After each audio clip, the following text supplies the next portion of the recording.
कर जोरूं विनती करूं, धरूं चरण पर शीस। गुरु राम देवानंद जी महाराज ने दियो नाम बख्शीस। कोटि कोटि सिजदा करूं, कोटि कोटि प्रणाम। चरण कमल में राखियो, मैं बांदी जाम गुलाम।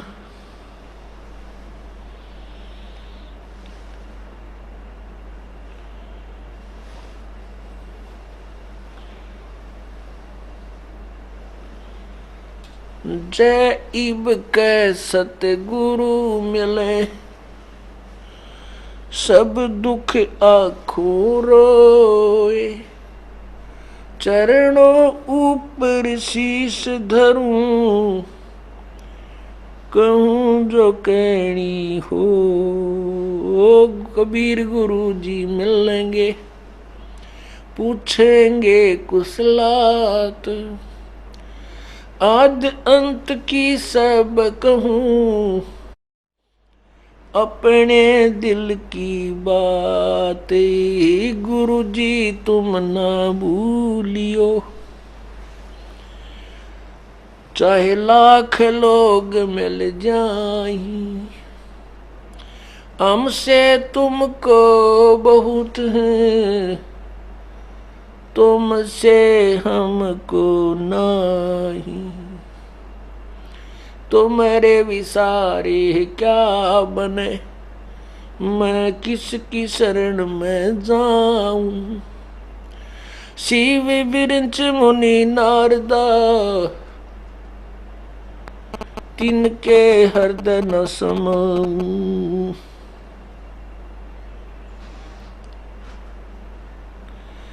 अब गुण किए तो बहुत किए, करत न मानी हारी। बावे बंदा बख्श दियो, बावे गर्दन उतारे। अवगुण मेरे बाप जी, बख्शो गरीब नवाज। जो मैं पूत कपूत हूँ, बोर पिता को लाज। मैं अपराधी जन्म का, नक्सक भरे विकार। तुम दाता दुख भंजना, मेरी करो संभार।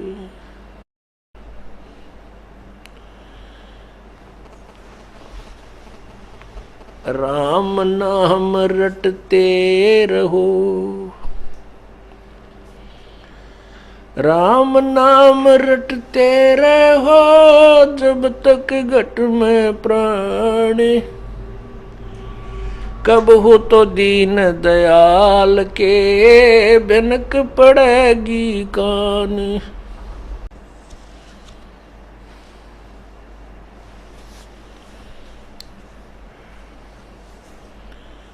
कबीर राम रटत कोढ़ी भलो, चू चू पड़े जो चाम। ये सुंदर शरीर किस काम का, जा मुख नाही नाम।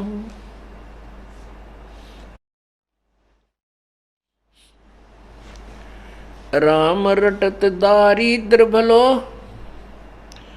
टूटी घर की छान। वो कंचन मैल किस काम के, जहाँ भक्ति नहीं भगवान।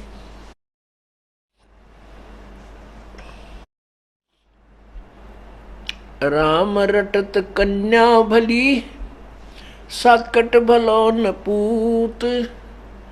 छेरी के गल गल थना, जिसमें दूध न मूत।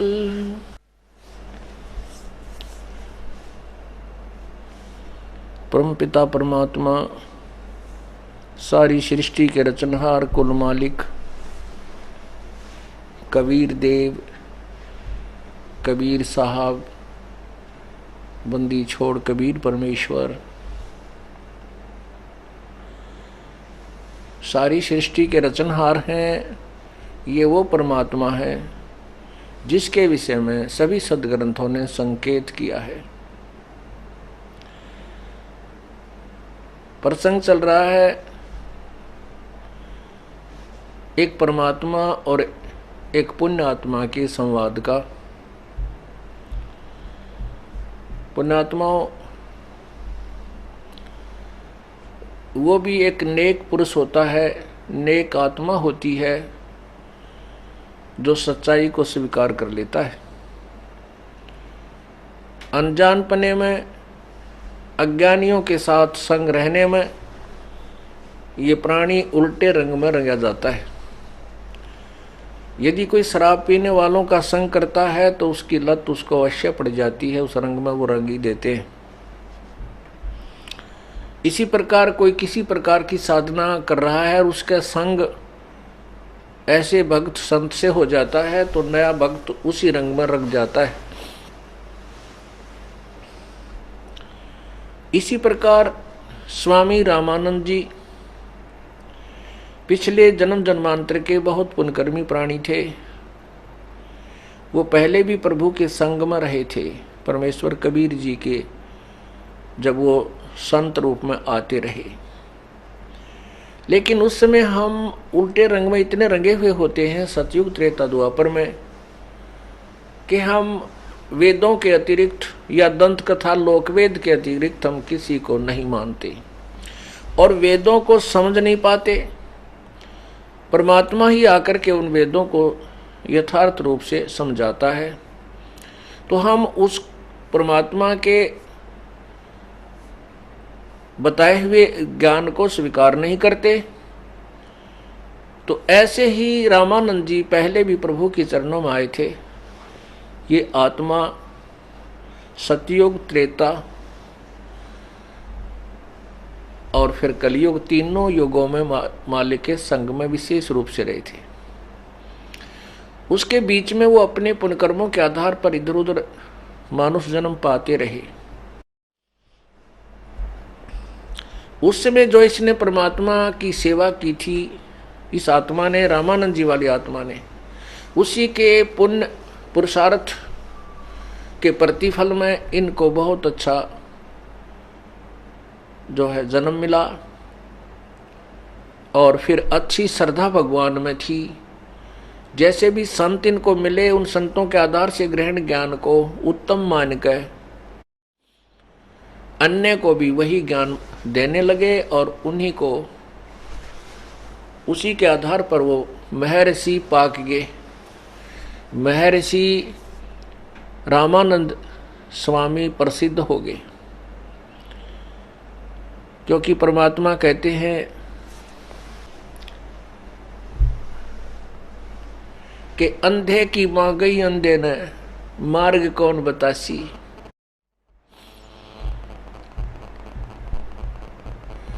सच्चा सतगुरु कोई न पूजे, झूठों जगपतियासी।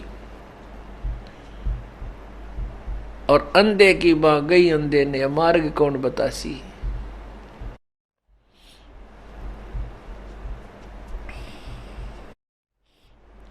तो ऐसे ही ज्ञानहीन ऋषि संत अपने आप अनजान लोगों में प्रसिद्ध हो गए। उनको महर्षि की पदवी प्राप्त हो गई जो तथाकथित महर्षि थे। तो उसी ज्ञान को, उसी गलत ज्ञान को जो रामानंद जी ने ग्रहण किया था, आगे जनता में बांट रहा था, जनता में प्रचार कर रहे थे।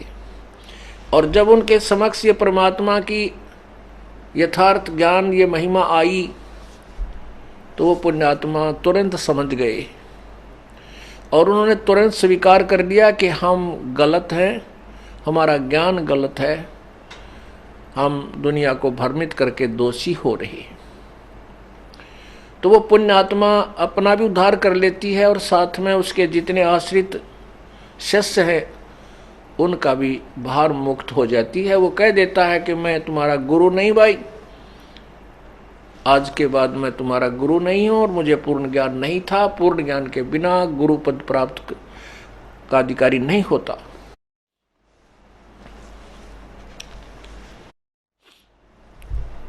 तो फिर उन शिष्यों को भी सद्मार्ग दे करके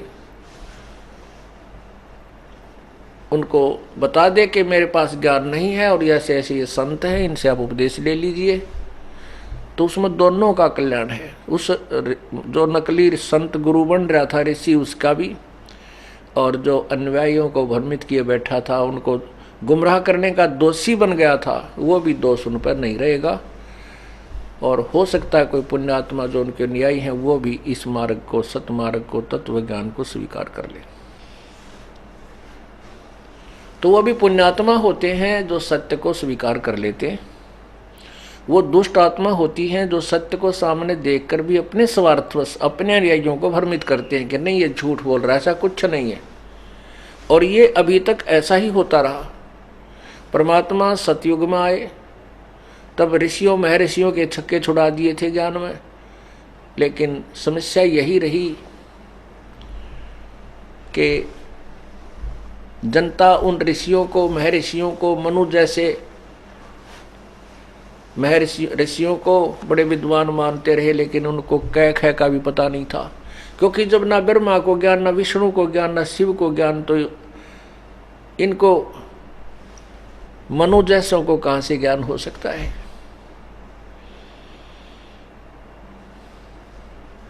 इसलिए ये अज्ञान का ढोल बज गया। उस अज्ञान के कारण ही आगे आके कलयुग में काल ने मानव समाज को विभाजित कर दिया। कुछ हिंदू बन गए, कुछ ईसाई बन गए, कुछ मुसलमान बन गए, कुछ सिख, कुछ जैन धर्म को अपना लिया। जबकि हम एक पिता की संतान हैं, हमारा एक ही भगवान है। क्योंकि सतयुग त्रेता द्वापर में कोई भी भिन्न भिन्न धर्म नहीं थे, एक ही मानव धर्म था और सभी एक ही जैसी साधना करते थे, जैसा भी उनको ज्ञान था। अब सतकलयुग के अंदर काल ने कहा था कि मैं इतने पंथ चला दूंगा, आपस में ये समाज, भक्त समाज, संत समाज, भक्त समाज, मानव लड़ लड़ कर मरते रहेंगे, अपने अपने ज्ञान को उत्तम मान के एक दूसरे के विरोधी बन जाएंगे और ये ना मोक्ष हो सकते, ना हो पाएंगे। और जब तत्वदर्शी संत आएगा तो सभी उसके विरोध में खड़े हो जाएंगे। काल ने पक्का काम कर रखा है।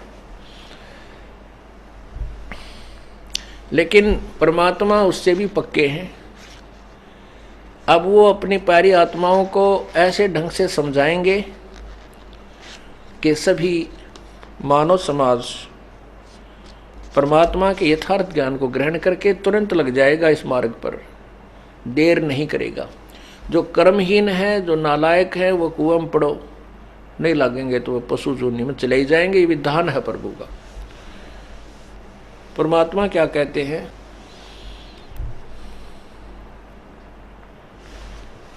कि चातुर प्राणी चोर हैं और मूढ़ मुग्ध हैं ठोठ, संतों के नहीं काम के इनको दो गल जोट। चातुर प्राणी चोर हैं, ये नकली संत बन रहे थे, नकली गुरु बने बैठे थे, विद्वान ब्राह्मण पंडित बन बैठे, इनको कोई ज्ञान नहीं था। अब भी किसी संत महंत को कोई ज्ञान नहीं है, ना किसी महर्षि को ज्ञान है जो वर्तमान में जो गुरु बने बैठे। आध्यात्मिक के विषय में वो कह ख नहीं जानते, ये सत्कर मानना। और यही बात दास की कड़वी लगती है। जो पुण्यात्मा प्रथम बार सुनता है सत्संग को, इस दास की कटु सत्य को, तो उनको दुख आता है कि ये पता नहीं क्या बन बैठा, अपने आप को सबसे ऊपर मानता। नहीं, दास ना ऊपर मानता, ना किसी से तला मानता। दास तो सिर्फ एक वक्ता है, एक प्रवचन करता है परमात्मा की महिमा का, और जो ज्ञान है वो सदग्रंथों में विद्यमान है। दास तो ज्यों का त्यों बता रहा है, ना इसमें ऊपर ना नीचे, ना मेरा बनाया हुआ ज्ञान है, प्रभु दत्त ज्ञान है, उसको तुम्हारे तक एज ए लाउड स्पीकर आपको सुना रहा हूं बोलकर। इसमें ना बड़ा है और ना छोटा हूं। तो वो ये सोचते हैं कि अपने आप को विद्वान मानता है। नहीं, एक ही है विद्वान है तो परमात्मा पूर्ण ब्रह्म कबीर साहब, उसके अतिरिक्त कोई विद्वान नहीं है। सब उसके बच्चे हैं और उसी से हमने ज्ञान ग्रहण करना है और उसी के ज्ञान को दास सुनकर समझकर आप तक पहुंचा रहा है। बस इतना सा काम है। ये मेरा बनाया हुआ नहीं है, तो ना मुझे अभिमान है, लेकिन इतना जरूर मुझको परमात्मा की मैं शुक्र मनाता हूं कि इस दास को सिलेक्ट किया अपने इस अमृत ज्ञान को अपने बच्चों तक पहुंचाने के लिए।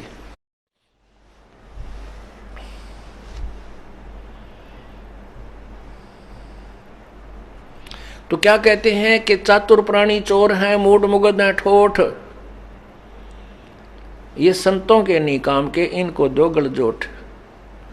जो प्रत्यक्ष देखकर इस सदग्रंथों को और फिर भी नहीं मानते और फिर भी उन अनजान अज्ञानी संतों ऋषियों के पीछे लगे हुए हैं, तो उनके बारे में कहा कि वो ऋषि महर्षि संत तो वो तो चतुर थे, वो चोर थे, वो सत्य को ना बता करके अपने स्वार्थवश गुमराह कर रहे थे। और जो सत्य को देखकर भी ना मानते और उन्हीं के चिपटे हुए चातुर प्राणी चोरों के लगे हुए हैं, तो कहते वो मूढ़ हैं, वो मूर्ख है, ठोठ है, कति पक्के मूर्ख। तो कहते वो संतों के योग्य भी नहीं है, वो तो वहीं पड़े रहे, उन संतों के पीछे लगे रहे, दोनों नरक में जा पड़े। जब सत्य को देखकर भी नहीं मान रहे तो उसका क्या अल्टरनेट ढूंढे। तो बुद्धिमान व्यक्ति वही होता है जो सत्य को ग्रहण करे, असत्य को तुरंत त्याग दे, अपना कल्याण करवा। तो उनमें से एक स्वामी रामानंद जी महाराज हैं। महर्षि रामानंद जी वो काशी वाले हैं। अब वो सुन रहे हैं, परमात्मा सुना रहे हैं कि गीता जी का ज्ञान श्री कृष्ण जी ने नहीं कहा, स्वामी जी। और स्वामी रामानंद जी दांतों तरह उंगली दबा रहे हैं। 104 साल के बूढ़े और 5 साल का बालक उसके छक्के छुड़ा रहा है, वो कबीर परमात्मा। वो गदगद भी हो रहे हैं कि छोटा सा बालक इतनी ऊंची बातें कह रहा और सारी सत्य है, और अपने भाग्य को अंदर अंदर सराह रहा है कि आज मुझे अनमोल जड़ी मिल रही है। अब परमात्मा उसको समझा रहे हैं कि गीता जी का ज्ञान स्वामी जी कृष्ण जी ने नहीं कहा। इस बात से स्वामी रामानंद जी सहमत हो गए कि हे कबीर परमेश्वर, हे कबीर बच्चा, क्योंकि परमेश्वर तो अभी आगे कहेगा, ये इसको परमेश्वर तो आगे कहेगा, लेकिन इतना प्रभावित जरूर हो चुका था कि ये कॉमन बालक नहीं है, साधारण बच्चा नहीं है, ये अवश्य कोई पिछले जन्म का कोई योगी है। यहां तक बुद्धि काम कर रही थी स्वामी जी की।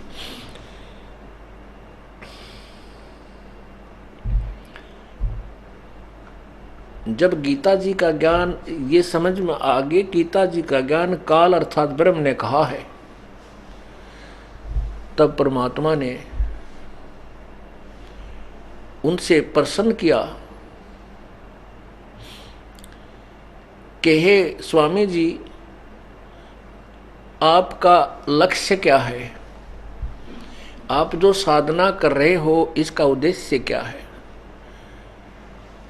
स्वामी रामानंद जी ने कहा कि बच्चा, मैं स्वर्ग में जाऊंगा,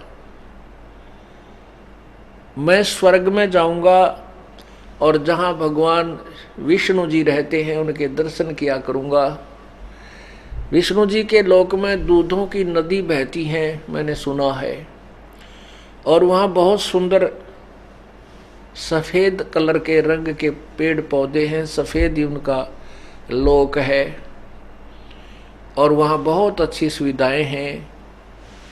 वहाँ मनुष्य जितने देव रूप प्राप्त करते हैं, और मनुष्यों जो जनसाधारण वहाँ की जनता है वो भी बहुत सुंदर हैं, स्त्रियां भी बहुत सुंदर हैं। उनके कहते हैं स्थान स्थान पर, जैसे यहाँ पर तो तिल होते हैं, जैसे किसी बच्चे के आसपास या काला तिल हो, सुंदर शरीर, गोरा शरीर हो तो बहुत सुंदर लगता है। तो ऐसे स्थान पर वहाँ स्वर्ग के अंदर ऊपर के लोकों में यहाँ उनके लाल लगे हीरे, अंदर से परमात्मा के ऑटोमेटिक हीरो के वो तिल हैं उनके, ऐसे सुंदर लगते हैं। दांतों पे कणी जड़ी हुई होती हैं जो बहुत सुंदर लगती है। अर्थात कहने का भाव यह है कि रामानंद जी के यही विचार थे कि वहां जाकर के मैं वहां ठाठ से रहा करूंगा, स्वर्ग में जाऊंगा। तो परमात्मा ने कहा कि स्वामी जी पहले तो आप स्वर्ग की परिभाषा सुनो, आपको डेफिनेशन ऑफ डिवाइन सुनाते हैं, डेफिनेशन ऑफ हेवन, आपको स्वर्ग की परिभाषा सुनाता हूं। परमेश्वर ने बताया कि स्वर्ग तो एक ऐसा है स्वामी जी, जैसा एक रेस्टोरेंट होटल हो, एक होटल हो।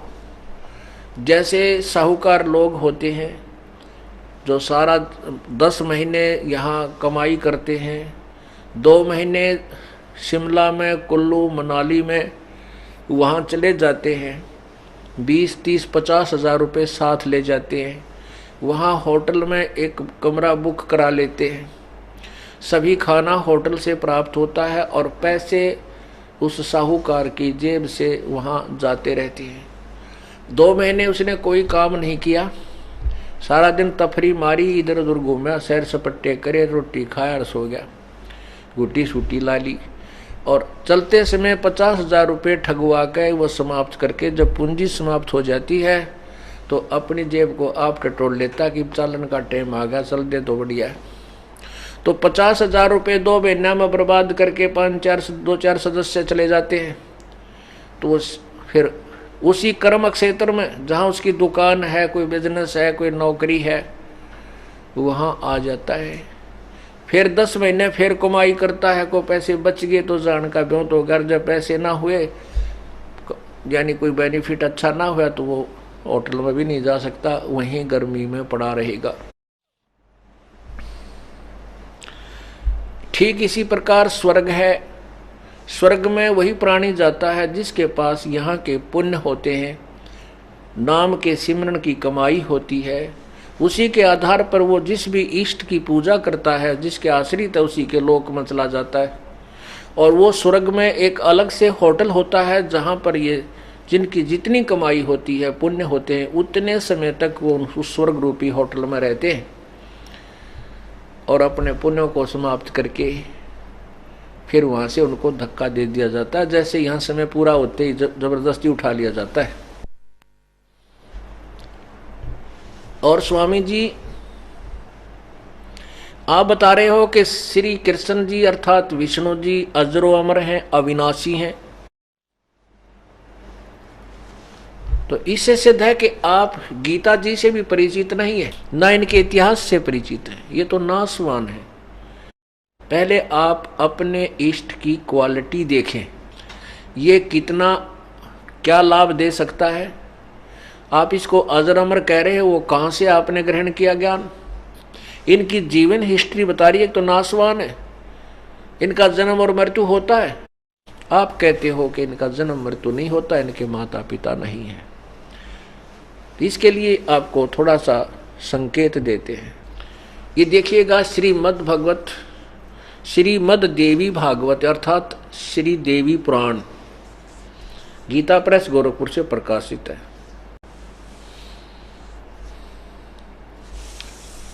ये गीता प्रेस गोरखपुर से प्रकाशित है। इसके 3रे स्कंद में और अध्याय नंबर 4 और 5 में ये देखिएगा, 3रा स्कंद और ये यहाँ पर इसमें ऐसे ढंग से लिखे हैं कि जल्दी समझ में नहीं आते कौन से वो अध्याय। ये अध्याय 4 और 5 यहाँ समाप्त होता है। तो ये 125 पे लिखा है। अब 123 पर हम आते हैं, एक जरा सा सैंपल लेते हैं, एक परखी लगाते हैं भगवानों की महिमा से। ये 123 पृष्ठ है और सकंद तीसरा, अध्याय 4 और 5। इसमें लिखा है, श्री विष्णु जी गीत अपनी माता दुर्गा की महिमा सुना रहे हैं। तुम शुद्ध स्वरूपा हो, यह संसार तुम ही से उद्भासित हो रहा है। मैं ब्रह्मा और शंकर हम सभी तुम्हारी कृपा से विद्यमान हैं।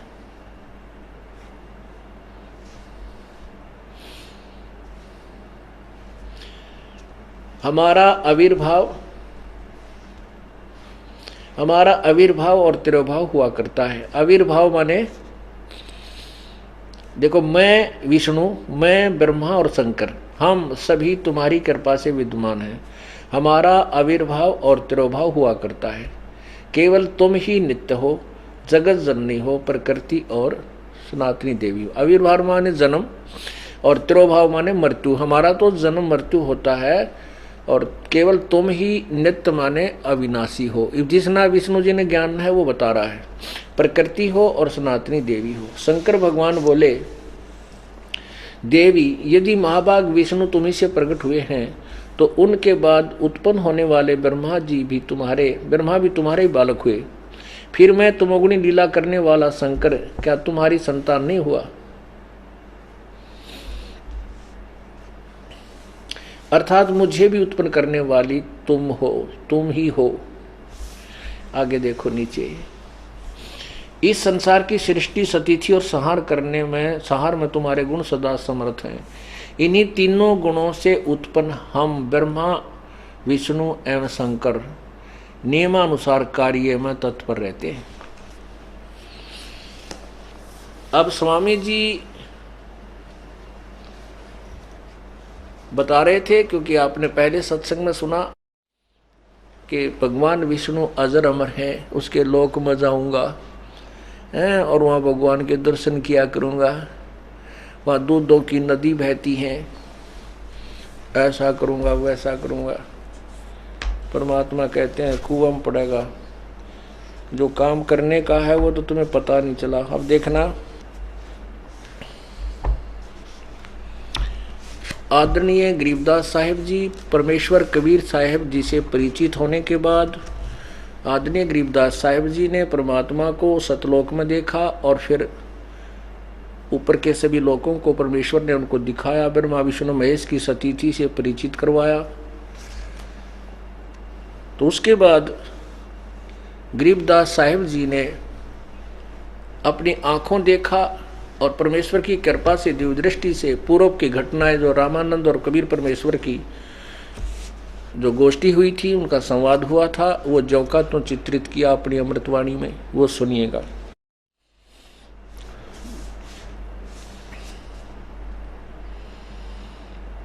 परमात्मा कहते हैं, स्वामी जी इस स्वर्ग की आस न छोड़ दे, इसमें कुछ हाथ आपको नहीं लगेगा। तो स्वामी जी क्या कहते हैं, क्योंकि पुराना रंग जल्दी से उतरता नहीं, इतने ढंग से रंग दिया जाता है इस अज्ञानी गुरुओं द्वारा। परमात्मा कहते हैं, गुरुआं गांव बिगाड़े संतो गुरुआं गांव बिगाड़े, गांव के गांव बिगाड़ दिए, गांव के गांव पूरे झुंड के झुंड बर्बाद कर दिए। गुरुओं गांव बिगाड़े संतो गुरुओं गांव बिगाड़े, ऐसे कर्म जीव कहला दिए, अब जड़े नहीं जाड़े। क्या बता रहे हैं, ए स्वामी तुम स्वर्ग की छाड़ो आसारीत, गरीबदास तुम कारणे हम उतरे शब्द अतीत। के स्वामी जी परमेश्वर कबीर साहब कह रहे हैं कि आप इस स्वर्ग की आस को, इच्छा को त्याग दो, और आपके लिए ही मैं सतलोक से आया हूं, आप पुण्यात्माओं के लिए।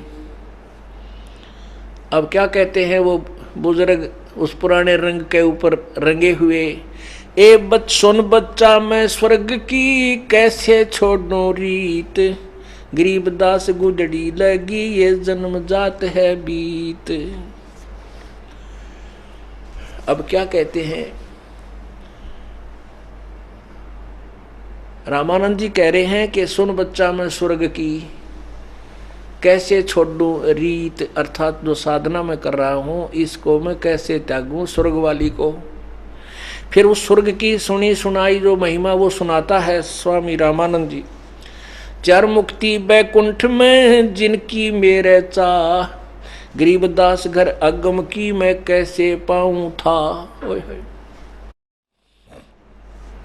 चार मुक्ति बैकुंठ में, स्वर्ग में चार मुक्ति हैं और उनकी मुझे चाह लगी है, लेकिन इससे आगे आप जो बता रहे हो उसके विषय में मैं कैसे समझ सकूं।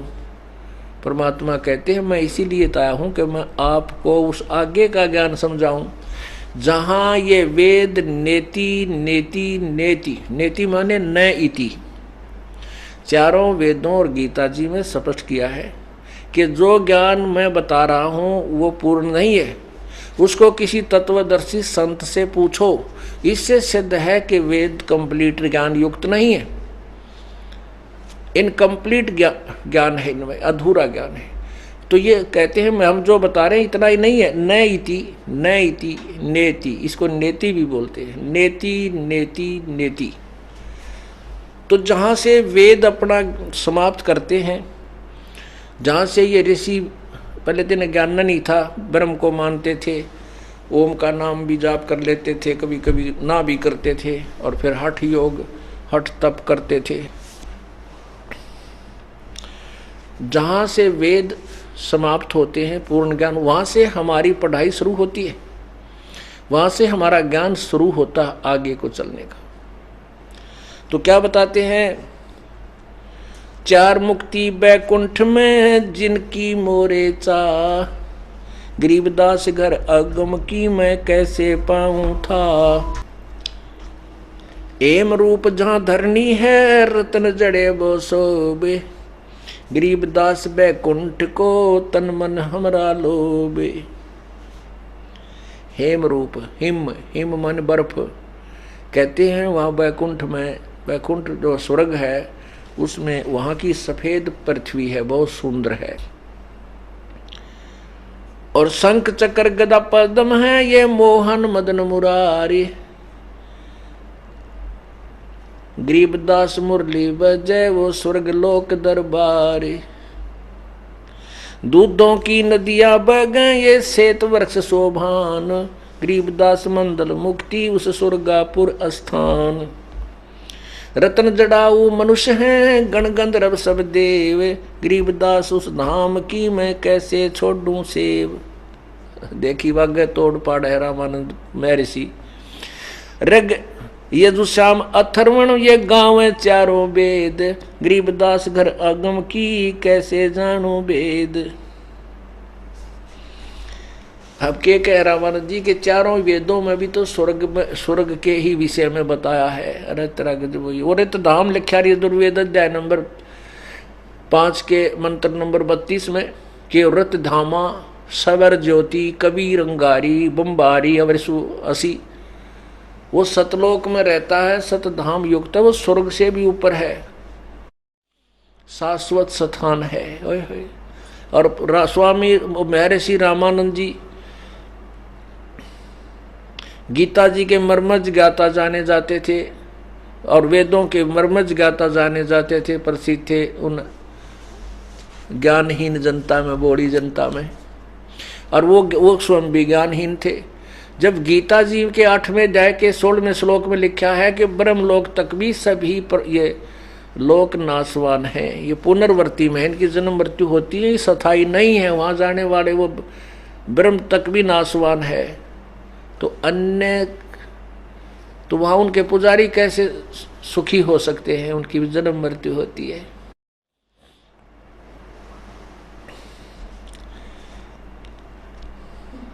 चार मुक्ति चितवन लगी कैसे बचूं ताही, गरीबदास गुप्तार गति हमको दो समझाई। क्या कहता है रामानंद जी कि जो तुम गुप्त ज्ञान गहरा ज्ञान बताते हो उसको मुझे बताओ, लेकिन मुझे तो इन 4 मुक्ति की चाह लगी है कि मेरे तो 4 साल से डरा जैसे बालक ब्याह में जाकर मामा के डटा नहीं डटे, कहते मेरा इतनी उमंग हो रही है स्वर्ग में जाऊंगा। परमात्मा कहते जाओ तो गे स्वर्ग में, लेकिन वह रहोगे कितने दिन मामा के, फिर उल्टाना पड़ेगा, ब्याह तो 2 दिन का है। ऐसे ही तुम्हारा स्वर्ग है 2 दिन का डमडमा तुम्हारा, वहां अपने पुण्य समाप्त करके वापस फिर आ जाओगे।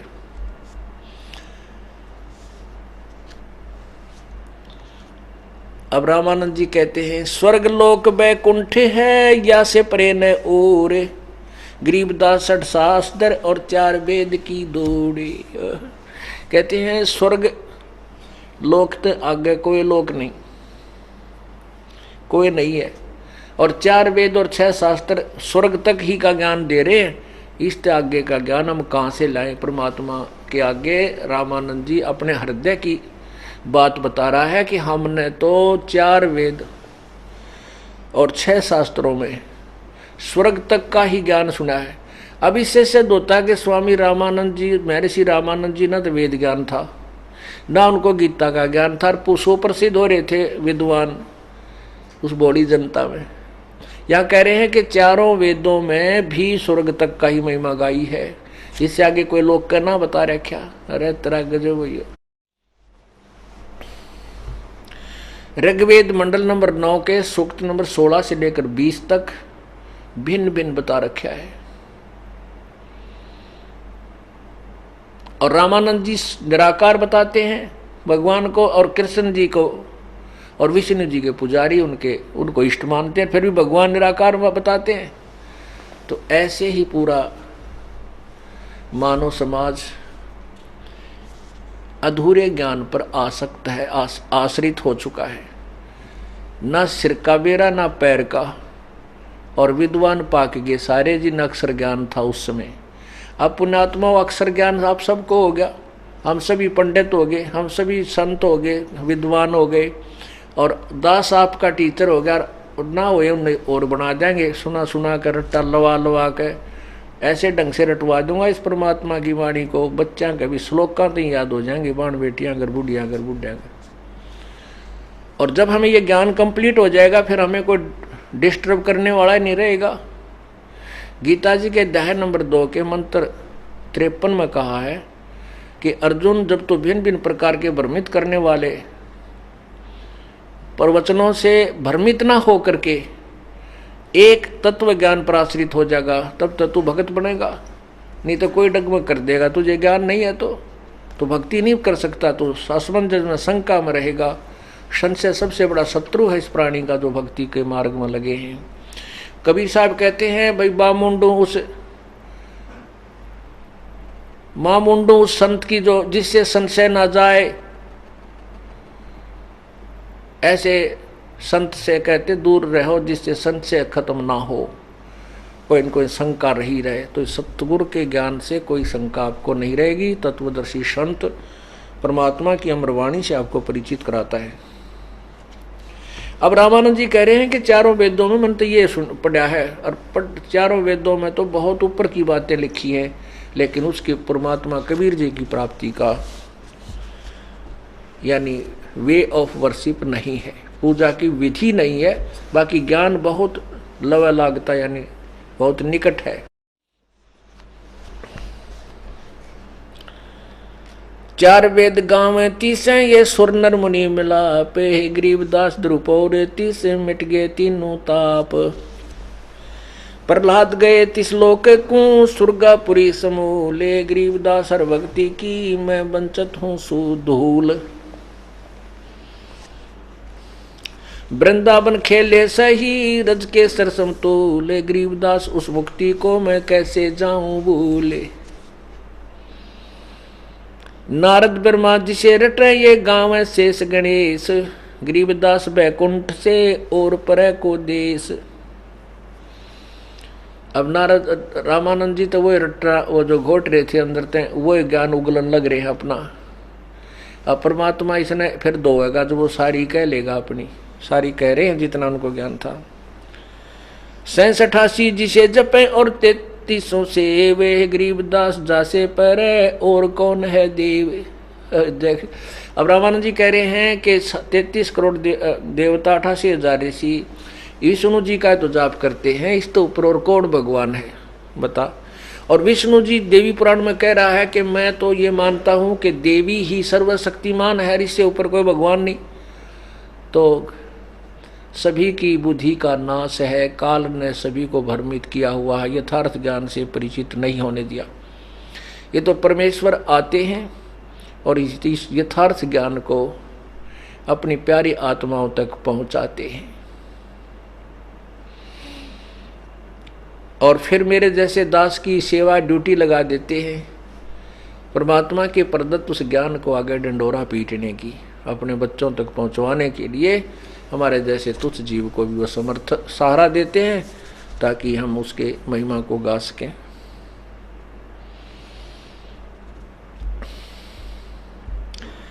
अब क्या बताते हैं परमात्मा, अब बताते हैं सुन स्वामी निज मूलगत कह समझाऊं तो ही गरीबदास इस भगवान को ये राख्या जगत समोहे। कि जिस भगवान ने तो विष्णु विष्णु कर रहा है ये एक सतोगुण युक्त है, और सतोगुण भगवान सबको मोहित करता है, इसका इतना गुण है, सबको एक दूसरे में मोह ममता फंसा करके यहीं जकड़े रखता है। इस तरह विष्णु भगवान ने सभी प्राणियों को सम्मोहित कर रखा है, एक दूसरे में मोह ममता फंसा के काल के जाल में रोक के रखने की पक्की व्यवस्था कर रखी है।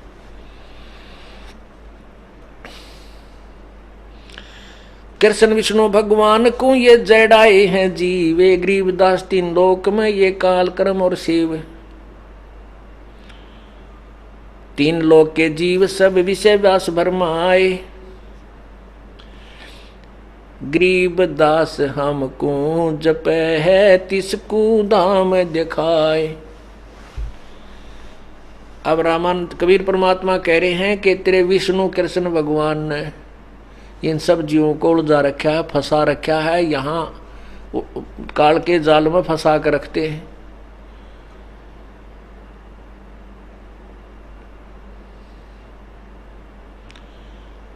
अपुण्यात्माओं, ये तो परमात्मा ने कबीर परमेश्वर की महिमा अर्थात उनके द्वारा दिया गया ज्ञान गरीबदास जी ने बताया।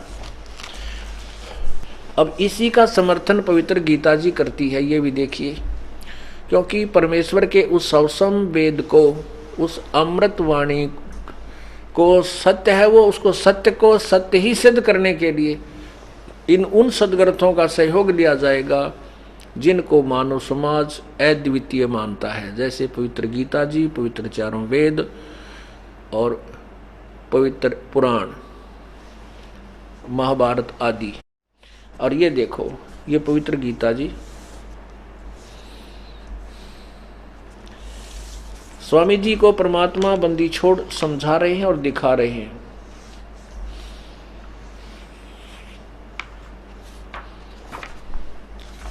अध्याय नंबर 14 में काल भगवान कहता है, यह है अथ 14वां अध्याय। काल भगवान कह रहा है, अर्जुन ज्ञानों में भी अति उत्तम उस परम ज्ञान को मैं फिर से कहूंगा जिसको जानकर सब मुनिजन इस संसार से मुक्त होकर परम सिद्धि को प्राप्त हो गए। कहने का भाव ये है कि मैं वो ज्ञान बताऊंगा जिसका ये ज्ञान समझ में आ गया, वो पीछा छुटवा गए यहाँ तक, पर उस तत्वदर्शी संत की खोज करके और चले गए। ऐसा ज्ञान बताता हूँ। क्या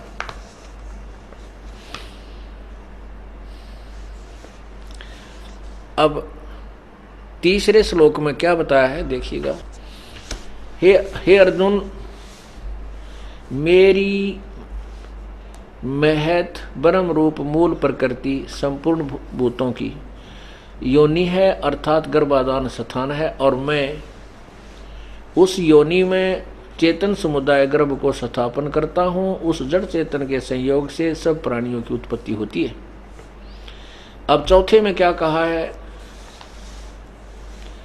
हे अर्जुन, नाना प्रकार की सब योनियों में जितनी मूर्तियां अर्थात शरीरधारी प्राणी हैं उत्पन्न होते हैं, प्रकृति यानी दुर्गा, इन सब उन सब की गर्भ धारण करने वाली माता है और मैं बीज स्थापन करने वाला पिता हूं। अब 5वां, हे अर्जुन, सतगुण रजगुण ब्रह्मा सतगुण रजगुण तमगुण ये प्रकृति से उत्पन्न, प्रकृति संभवा, प्रकृति यानी दुर्गा से उत्पन्न। देखो, सतगुण विष्णु जी, रजगुण ब्रह्मा, तमगुण शिव जी, ये तीनों प्रकृति से उत्पन्न तीनों गुण अविनाशी जीवात्मा को शरीर में बांधते हैं। ये जड़ा अड़ाए रखते हैं, यहाँ पर रोके रखते हैं। इसी का समर्थन 15वें अध्याय में देखिएगा, पंचदशो अध्याय। इसमें लिखा है कि आदि पुरुष परमेश्वर रूप मूल वाले ऊर्ध्व मूलम अधः शाखम अश्वत्थम प्राहु अवम छंदासी यस्य प्रणानी ये तम वेद स वेदवित्। अब तत्वदर्शी संत की पहचान बताते हुए गीता जी में कहा है कि ऊपर को जड़ वाला और नीचे को शाखा, तीनों गुण रूपी शाखा वाला ये संसार रूपी वृक्ष है, और जो इसके सभी छंद माने विभागों को और पत्तों सहित जानता है, सह वेदवित्, वह वेद के जानने वाला यानी तत्वदर्शी संत है। ये देखिएगा, उल्टा लटका हुआ संसार रूपी वृक्ष, ये है उल्टा लटका हुआ संसार रूपी वृक्ष। ऊपर को जड़, ऊर्ध्व मूलम, ऊपर को जड़ वाला, अधः शाखम, अधः रजगुण ब्रह्मा, सतगुण विष्णु, तमगुण शिवजी रूपी शाखा वाला, और ऊपर को मूल परमात्मा रूपी जड़ वाला। ये परम अक्षर ब्रह्म पूर्ण परमात्मा तो जड़ है, और उससे बाहर तना जो निकलता है ये अक्षर पुरुष यानी परब्रह्म है, और ये क्षर पुरुष यानी ब्रह्म है, और ब्रह्म रूपी मोटी डार के 3 शाखाएं लगी हुई, रजगुण ब्रह्मा, सतगुण विष्णु, तमगुण शिव जी। तो परमात्मा कबीर जी स्वयं ही तत्वदर्शी संत की भूमिका करने आए थे। उन्होंने स्वयं ही कहा है, अक्षर पुरुष एक पेड़ है, कबीर अक्षर पुरुष एक पेड़ है, निरंजन वाकी डार, निरंजन ये क्षर पुरुष यानी काल है, ब्रह्म है, और तीनों देवा शाखा है, ये पात रूप संसार। तीनों देवा ये शाखा है, ब्रह्मा विष्णु महेश देवता, और ये पात रूप में ये सभी प्राणी लटके हुए हैं। तो ये जड़ है, जड़ से पौधे को, वृक्ष को खुराक चलती है, ये तनामाती है, तना यानी परब्रह्म में, परब्रह्म से सर्वपुरुष में यानी ब्रह्म, ब्रह्म से फिर 3 टादियां में जाती है, इनके बाद फिर हम तक पहुंचती है। तो ये क्या बता रहे हैं कि ऊपर को जड़ वाला पूर्ण परमात्मा रूपी जड़, नीचे को तीनों गुण रजगुण ब्रह्मा, सतगुण विष्णु, तमगुण शिवजी रूपी शाखा वाला। ये अभी आपने अवदास तो समझाना चाहता है, देखिएगा, अर्थ पंचदशो अध्याय 15वां अध्याय। आदि मूल परमेश्वर, आदि पुरुष परमेश्वर मूल वाले, ऊर्ध्व मूलम अधः शाखम, ये अनुवाद गलत किया, अधः माने नीचे होता है और शाखम माने शाखा। ये देखिए यहाँ पर ये तीसरे मंत्र में ना दूसरे मंत्र में, दूसरे में इसका समाधान है। ये देखो, अधः नीचे, अधः माने नीचे, और यहाँ क्या किया है इन्होंने, प्रथम मंत्र में अधः माने ब्रह्मा रूप मुख शाखा वाले, नहीं ये गलत अनुवाद, यहाँ लिखना था अधः शाखम, नीचे को शाखा वाले। संसार रूपी पीपल के वृक्ष को अविनाशी कहते हैं, वेद जिसके पत्ते कहे गए, ऐसा नहीं। छंद माने विभाग, उसके जो सब छंद आदि को कोई जानता है, पर पत्तों सहित जानता है, उस संसार रूपी वृक्ष को जो पुरुष मूल सहित जड़ से लेकर पत्तों तक जानता है, ये सोना चाहिए यहाँ पर, तत्व से जानता है, वह वेद के तात्पर्य को जानने वाला। सह वेदवित्, वह तत्वदर्शी संत है, अर्थात वेद के तात्पर्य जानने वाला। आगे देखो दूसरे में, उस संसार रूपी वृक्ष की तीनों गुण रजगुण ब्रह्मा, सतगुण विष्णु, तमगुण शिवजी रूपी जल से बढ़ी हुई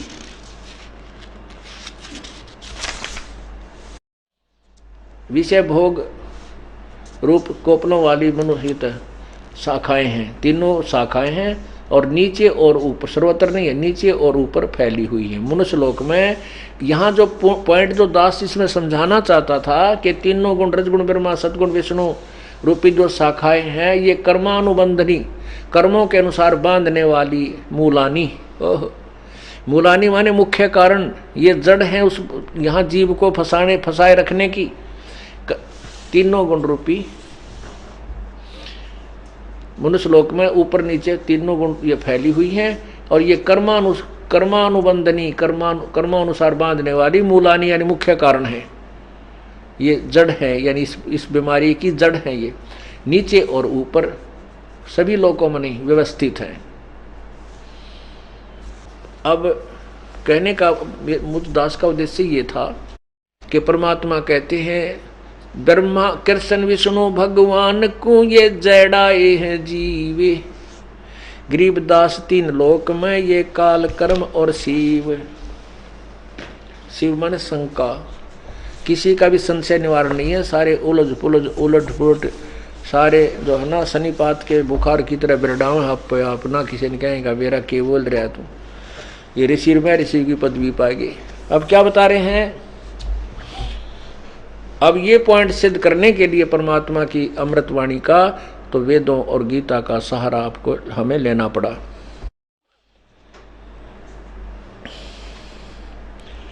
तीन लोक के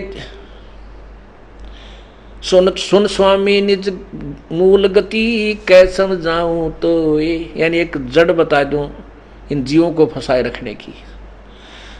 गरीबदास इस भगवान को ये राख्या जगत समोए, ये सम्मोहित कर रखा इस काल भगवान ने, कभी विष्णु रूप बना लेता, और विष्णु कृष्ण जी को भी यही ड्यूटी दे रखी है।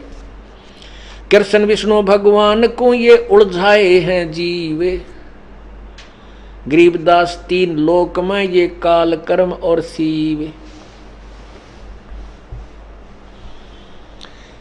फिर परमात्मा कहते हैं आप स्वर्ग जाना चाहते हो और श्री विष्णु भगवान के संग वहां उसके दर्शन करके आनंद मनाना चाहते हो, अब सुन ले वो सारी राम कहानी सुनाता हूं। गीता जी के अध्याय नंबर 8 के और श्लोक नंबर 16 में क्या लिखा है।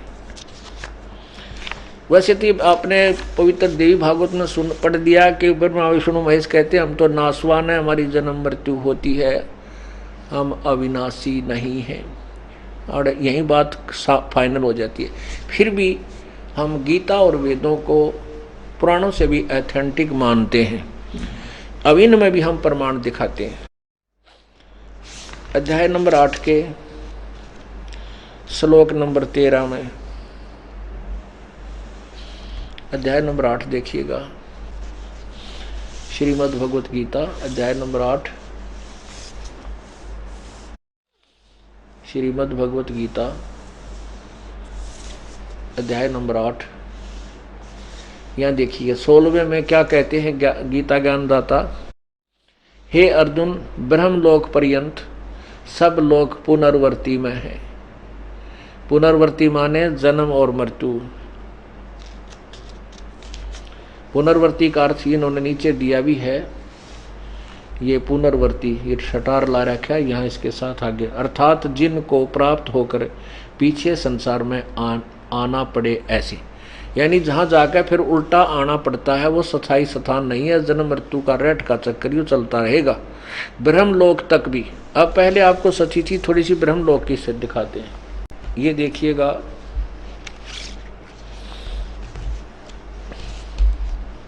एक ये ब्रह्मांड है, एक ब्रह्मांड का लघु चित्र है ये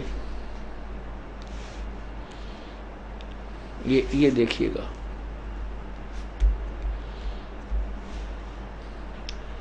अब ये देखिएगा, अब ये जो है ये तो है श्री शिव जी का लोक, ये ब्रह्मा जी का लोक, और ये विष्णु जी का लोक। ये स्वर्ग लोक है, और नीचे ये पाताल लोक है, ये पृथ्वी लोक है। ये ब्रह्मा विष्णु महेश की स्थिति तो इस ब्रह्म लोक से नीचे नीचे है, यहाँ पर है, और यहीं तक के ये कंट्रोलर हैं। ये है ब्रह्मलोक, ऊपर इनसे ऊपर अलग से ब्रह्मलोक है। विष्णु जी का उपासक विष्णु लोक में आता है,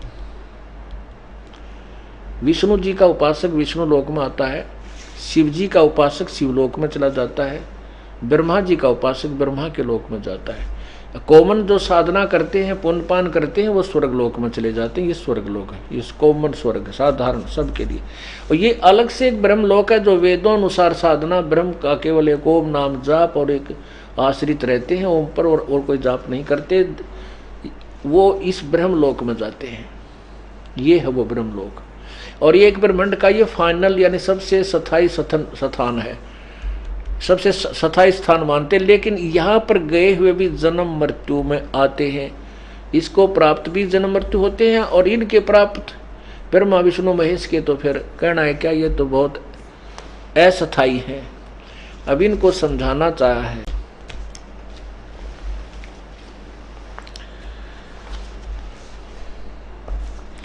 अब आपने गीता जी अध्याय नंबर 8 के मंत्र 16 में पढ़ा है कि ब्रह्मलोक तक सभी लोग पुनर्वर्ती में है, अर्थात वहाँ गए हुआ का जन्म मृत्यु होता है। और ये स्वर्गलोक ब्रह्मलोक भी एक ब्रह्मांड का भी विनाश होता है, ब्रह्म की भी मृत्यु होती है, ब्रह्मा विष्णु महेश की भी मृत्यु होती है। तो तब तुम कहाँ रहोगे, ब्रह्मा विष्णु महेश भी नहीं रहेंगे।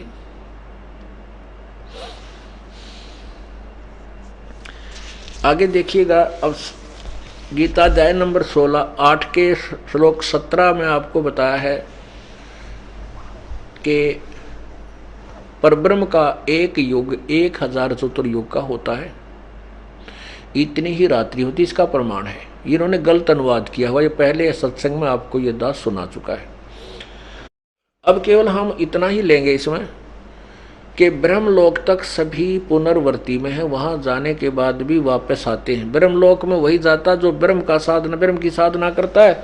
और ब्रह्म के विषय में गीता अध्याय नंबर 8 के श्लोक 13 में कहा कि मेरा तो एक ओम नाम है, और इसका अंतिम सांस तक जो जाप करता है वो मेरे ब्रह्मलोक तक पहुंच जाता है।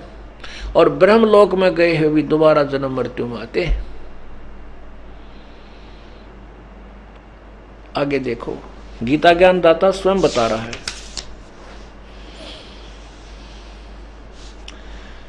ये देखिएगा अध्याय नंबर 8 के श्लोक नंबर 18 में, 17 आपको मैंने वैसे सुना दिया। संपूर्ण चराचर भूतगण ब्रह्मा के नहीं है ये, क्योंकि ऊपर से संबंधित है। ये परब्रह्म के एक दिन के प्रवेश काल में अव्यक्त अर्थात परब्रह्म के, ब्रह्मा गलत लिखा, परब्रह्म के लोक से है, ये सूक्ष्म शरीर से नहीं, लोक से उत्पन्न होते हैं। और परब्रह्म की रात्रि के प्रवेश काल में उस अव्यक्त नामक परब्रह्म के सूक्ष्म शरीर में ही लीन हो जाते हैं। ये ब्रह्मा का कोई लिंक नहीं है, क्योंकि इन अनुवादकर्ताओं को कोई ज्ञान नहीं था, इनको किसी प्रकार का उस तत्व सृष्टि रचना के विषय में कोई ज्ञान नहीं था, इसलिए गीता जी के अर्थों का अनर्थ कर डाला। गीता जी अध्याय नंबर 7 के 8 के श्लोक नंबर 17 में स्पष्ट किया है कि ब्रह्मण्य माने उस परब्रह्म के एक का एक दिन 1000 युग की है, नोट चतुर्युग लिखा है, चतुर्युग नहीं है इसमें संस्कृत में, एक बार ये देखना पड़ेगा आपको। अध्याय नंबर 8 का श्लोक नंबर ये 17, इसमें लिखा है सहस्र युग पर्यंतम, सहस्र युग है, नोट चतुर्युग, सहस्र युग पर्यंतम यत ब्रह्मण, ये ब्रह्मा नहीं है, ब्रह्मण है। ब्रह्मण का अर्थ इन्होंने खुद लिखा है। वैसे तो ब्रह्मण का अर्थ होता है बड़ा भगवान, यानी ये सेंटेंस के ऊपर निर्भर करता है कहाँ कौन से ब्रह्म, इसका क्या अर्थ है। यहाँ पर परब्रह्म के लिए संकेत है, क्योंकि पूर्ण, और अन्य स्थानों पर पूर्ण ब्रह्म के लिए ब्रह्मण का अर्थ होता है पूर्ण ब्रह्म। अब जैसे अध्याय नंबर 17 के श्लोक नंबर 23 में इस ब्रह्मण का अर्थ सच्चिदानंद घन ब्रह्म अर्थात पूर्ण परमात्मा किया, वो सही है। ये देखिएगा अध्याय नंबर 17 का श्लोक नंबर 23, ओम तत्सत इति निर्देश है ब्रह्मण त्रिविध समर्थ है। यहाँ लिखा ओम तत्सत, यह ऐसे 3 प्रकार का ब्रह्मण माने सच्चिदानंद घन ब्रह्म का, नाम का। ब्रह्म ज्ञान बोल रहा है पूर्ण ब्रह्म की तरफ, यहाँ पूर्ण ब्रह्म है, ये सच्चिदानंद घन परमात्मा पूर्ण ब्रह्म की तरफ संकेत है। तो यहाँ हम इसी को लेकर तो इस यहाँ पर केवल परब्रह्म का संकेत है कि क्योंकि पूर्ण ब्रह्म की तो आयु है ही नहीं, वो तो अजर अमर है, और ब्रह्म तक की आयु का है इसमें प्रमाण। जैसे आपको बताया है कि एक चतुर्युग 43,20,000 युग का होता है, सतयुग, त्रेता, द्वापर और कलयुग। 43,20,000 युग का होता है एक चतुर्युग। ब्रह्मा जी का एक दिन 1008 चतुर्युग का होता है, क्योंकि लेकिन इसको हम सिंपल में साधारण से 1000 चतुर्युग मानते हैं। इतनी ही रात्रि होती है, 30 दिन रात का महीना हो गया, 12 महीने का एक वर्ष हो गया, और ब्रह्मा जी की 100 वर्ष की आयु है। 7 ब्रह्मा की मृत्यु के उपरांत विष्णु की मृत्यु, 7 विष्णु की मृत्यु के बाद एक शिव की मृत्यु। ये भी कहिए कि 700 वर्ष की विष्णु की आयु है, 4900 वर्ष वो दिव्य वर्ष है उनके, इतने लंबे चौड़े 4900 वर्ष की शिव की आयु है। ये रजगुण ब्रह्मा, सतगुण विष्णु, तमगुण शिव जी, इनकी ये आयु बताई है। फिर 70,000 जब त्रिलोकीय शिव यानी काल के पुत्र मर जाते हैं, एक ब्रह्मलोक में रहने वाला यो काल मरता है, शिव मरता है, यानी सदाशिव को काल को हो, ये शरीर छोड़ देता, तो उसमें एक ब्रह्मांड का विनाश हो जाता है, और ये एक युग होता है परब्रह्म का। ओए होए, यह 70,000 जब ये त्रिलोकीय शिव मर जाते हैं, तब एक ब्रह्म मरे, काल मरे, अपना शरीर त्याग देता है, और फिर ये एक युग हुआ 0.7 लाख बार ये त्रिलोकीय शिव मर जाएगा, तब एक परब्रह्म का युग हुआ, और ऐसे 1000 युग का परब्रह्म का दिन, इतनी ही रात्रि, नोट चतुर्युग, ओनली युग, केवल युग गा है इसमें। 1000 युग का परब्रह्म का दिन, इतनी ही रात्रि, 30 दिन रात का महीना, 12 महीने का एक वर्ष, और 100 वर्ष की परब्रह्म की आयु। लेकिन यो भी मरेगा, एती उम्र बुलंद मरेगा अंतरे, क्योंकि सतगुरु लगे न कान न बैठे वो संतरे। इतनी लंबी आयु भी तेरी हो जाएगी तो भी तेरी मृत्यु होगी भाई। क्यों? क्योंकि तुझे वो तत्वदर्शी संत नहीं मिले, उनके ज्ञान की छींट तेरे कानों तक नहीं पहुंची, जिस कारण से तू फिर भी जन्म मृत्यु में रहेगा।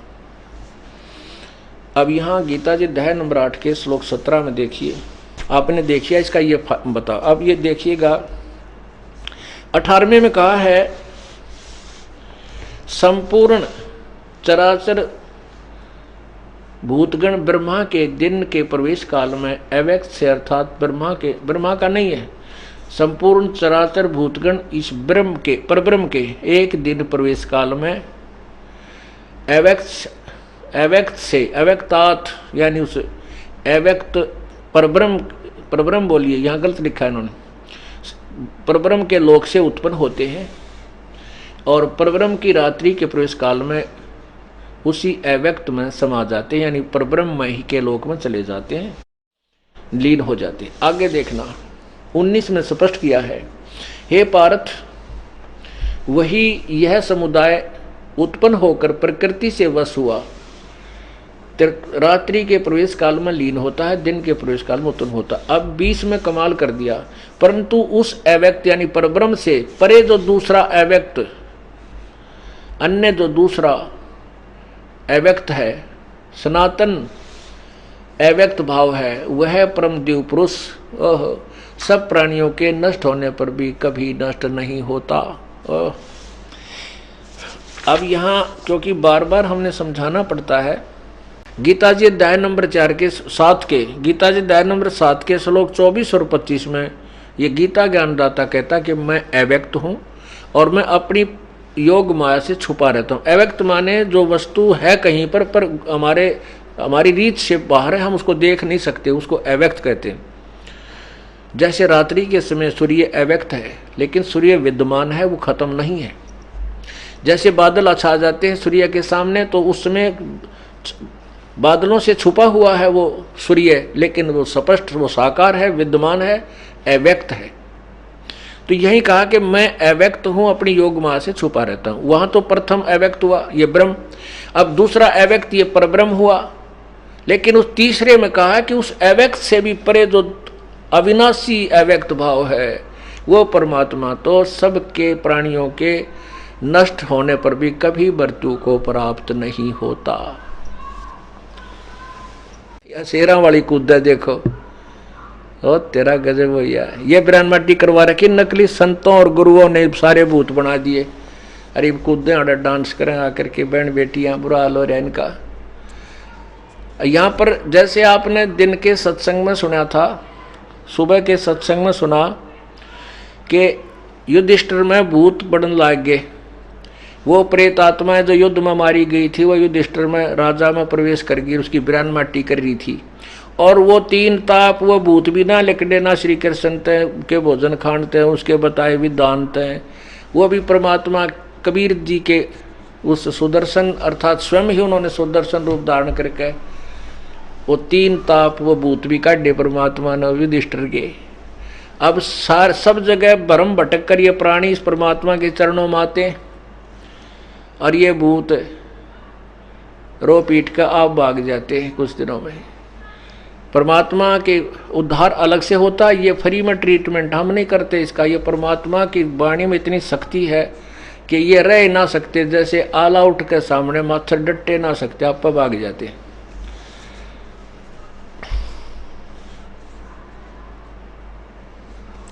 अब देखिएगा अध्याय नंबर 8 का आपने 20वां श्लोक सुना, अब 21वां सुनिए।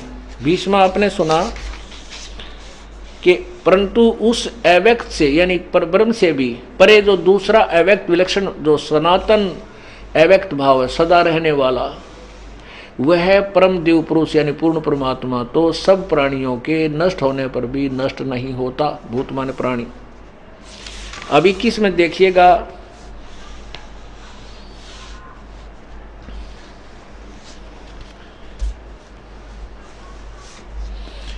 अव्यक्त अक्षर, अक्षर माने अविनाशी, अव्यक्त अविनाशी इस नाम से कहा गया है। वही तीसरा भगवान इस अक्षर नामक अव्यक्त भाव को, ओहो, अक्षर यानी अविनाशी नामक भाव को परम गति कहते हैं।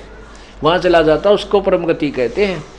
और जिस सनातन अव्यक्त भाव को प्राप्त होकर मनुष्य वापस नहीं आते, वह मेरा भी परम धाम। गीता ज्ञान दाता कहता है, आगे देखियो 22 में, हे पार्थ, जिस परमात्मा के अंतर्गत सर्वभूत यानी सब प्राणी हैं, जिस सच्चिदानंद घन परमात्मा से यह संसार समस्त जगत परिपूर्ण है, वह सनातन व्यक्त तो परम पुरुष, वह परम यानी पूर्ण परमात्मा तो अनन्य भक्ति से प्राप्त होने योग्य है।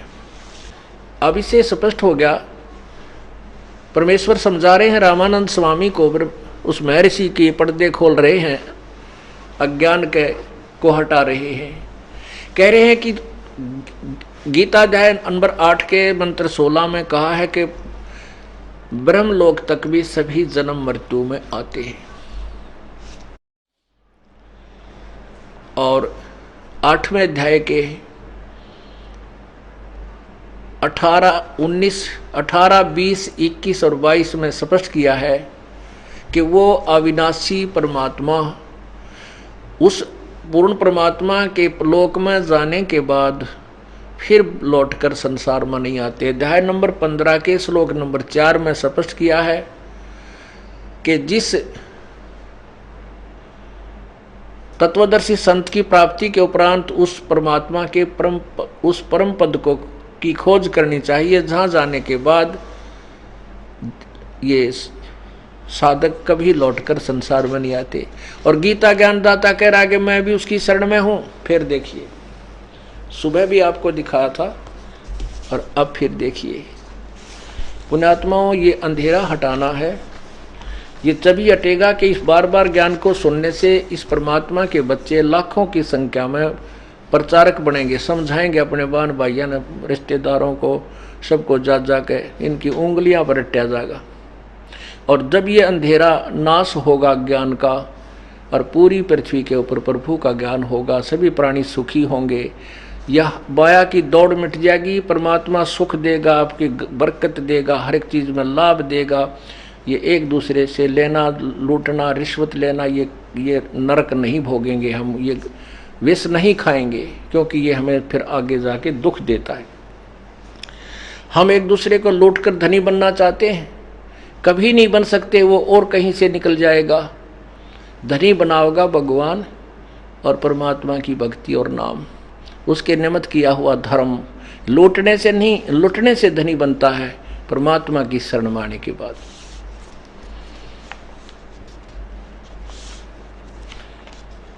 अब देखो 15वें अध्याय का 4था श्लोक स्पष्ट कर देता है।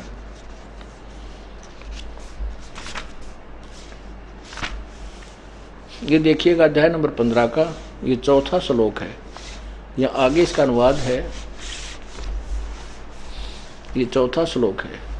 उसके पश्चात यानी तत्व ज्ञान तत्वदर्शी संत मिलने के पश्चात उस तत्व ज्ञान से जो विधि मिलती है भक्ति की, उसके पश्चात उस परम पद रूप परमेश्वर की भलीभांति खोज करनी चाहिए, जिसमें गए हुए पुरुष यानी साधक फिर लौटकर संसार में नहीं आते, और जिस परमेश्वर से इस पुरातन संसार रूपी वृक्ष की प्रवृत्ति विस्तार को प्राप्त हुई है, उसी आदि पुरुष नारायण की मैं शरण हूँ। इस प्रकार दृढ़ निश्चय करके उस परमेश्वर का मनन और निधि ध्यान करना चाहिए। अब इसमें क्या कहा है कि गीता ज्ञान दाता खुद कह रहा है कि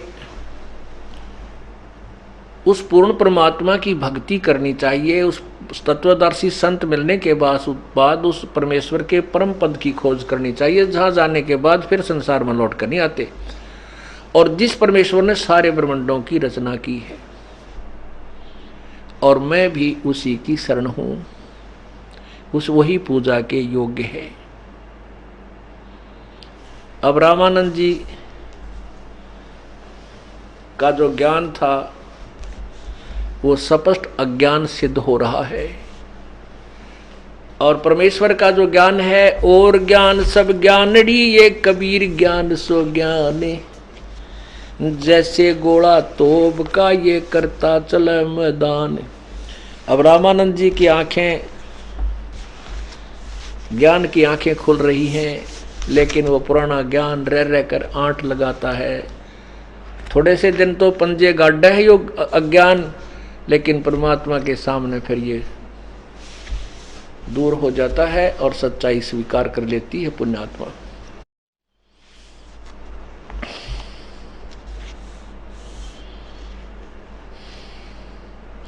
अब क्या बता रहे हैं,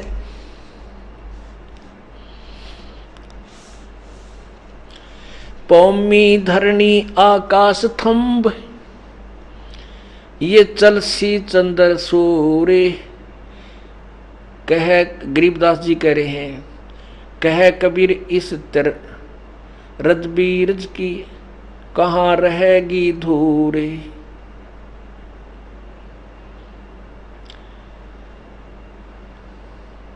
तारायण तरलोक सब ये चलसी इंद्र कुबेरे, गरीबदास सब जावेगा यो स्वर्ग पाताल सुमेरु।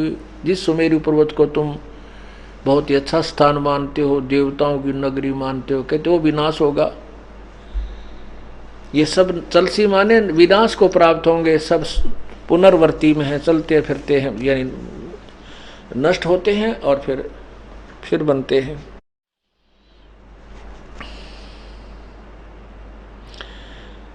चार मुक्ति बैकुंठ बट ये फना हुई कई बार, गरीबदास सतलोक को नहीं जाने संसारे। उस सतलोक को नहीं जानता, जिन चार मुक्तियों की तुम इच्छा की हो तो कितनी बार नष्ट हो लिए, कितनी बार जन्म लिए, मर लिए।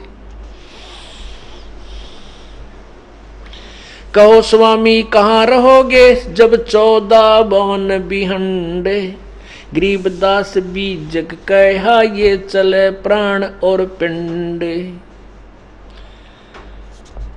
कहो स्वामी कित रहोगे, कहाँ रहोगे जब ये 14 लोक भी नष्ट हो जाएंगे और सब तेरे ब्रह्मा विष्णु महेश भी नष्ट हो जाएंगे। सुन स्वामी एक शक्ति है अर्धंगियों का, रे गरीबदास भी जग कहा अंतलोक श्रृंगार। जैसे का तैसा रहे ये परलोफना प्राण, गरीबदास उस शक्ति को मैं बार बार कुर्बान। सतलोक में कहते हैं वहां जैसे का तैसा रहे, ये जीव कभी नष्ट में नहीं आता, और उस शक्ति को सतलोक में जो परमात्मा है उस परम शक्ति को मेरी बार बार प्रणाम है, मैं कुर्बान हूँ। और उस सतलोक में परमात्मा के दरबार में ये तेरे ब्रह्मा विष्णु महेश जैसे करोड़ों हैं। अब जैसे प्रधानमंत्री के दरबार में यहाँ के एमएलए एमपीओं की कोई स्थिति नहीं है, यानी वहाँ तो जैसे आईएएस अफसर हैं, एचसीएस अफसर हैं, यहाँ तो डीसीआर दी लगे एसडीएम, और वहाँ दरबार में पीएम सीएम के उसमें ये वहाँ एक जस्ट लाइक है, वहाँ एक सिंपल कागज कार्रवाई करने वाले होते हैं, इनका कोई अस्तित्व विशेष नहीं होता उसकी तुलना में। वैसे अपनी स्थिति में इनकी है अस्तित्व है, लेकिन उसके सामने प्राइम मिनिस्टर और के हाउस में इनका कोई वो प्रभुता नहीं है विशेष।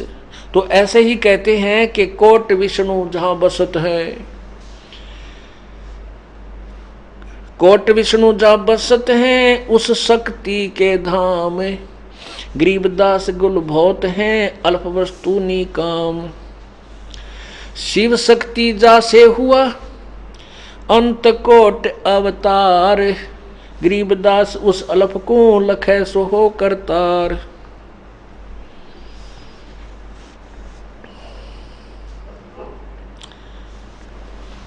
अब क्या बताते हैं कि शिव जी और विष्णु भी जिससे उत्पन्न हुए हैं उस पूर्ण परमात्मा ने उसी ब्रह्मा सभी आत्माओं को उत्पन्न किया है। उसको जो सुन लेगा, उसको देख लेगा, तो वो सच्चा सृष्टि को समझने वाला हो जाता है। आगे क्या बताते हैं,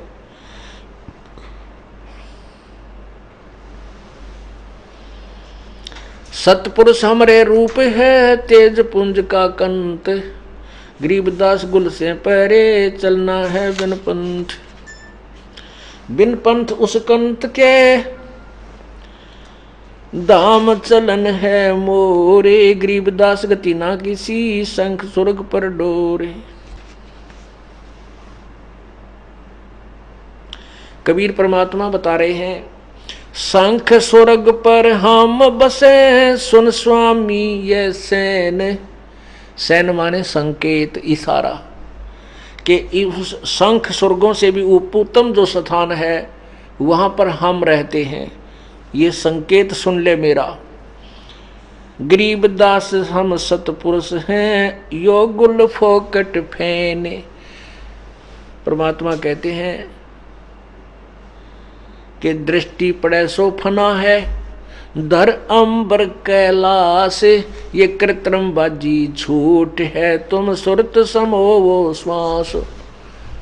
क्या बताते हैं कि जो भी तुम देख रहे हो स्वामी जी, जो तुमने देखा है सुना है, ये तो नासवान है, ये धर अंबर कैलाश। और जो हम जिस स्थान पर हम आपको ले जाना चाहते हैं उसके लिए आप श्वासों से सिमरन करने का एक मंत्र है, उसका जाप कीजिए।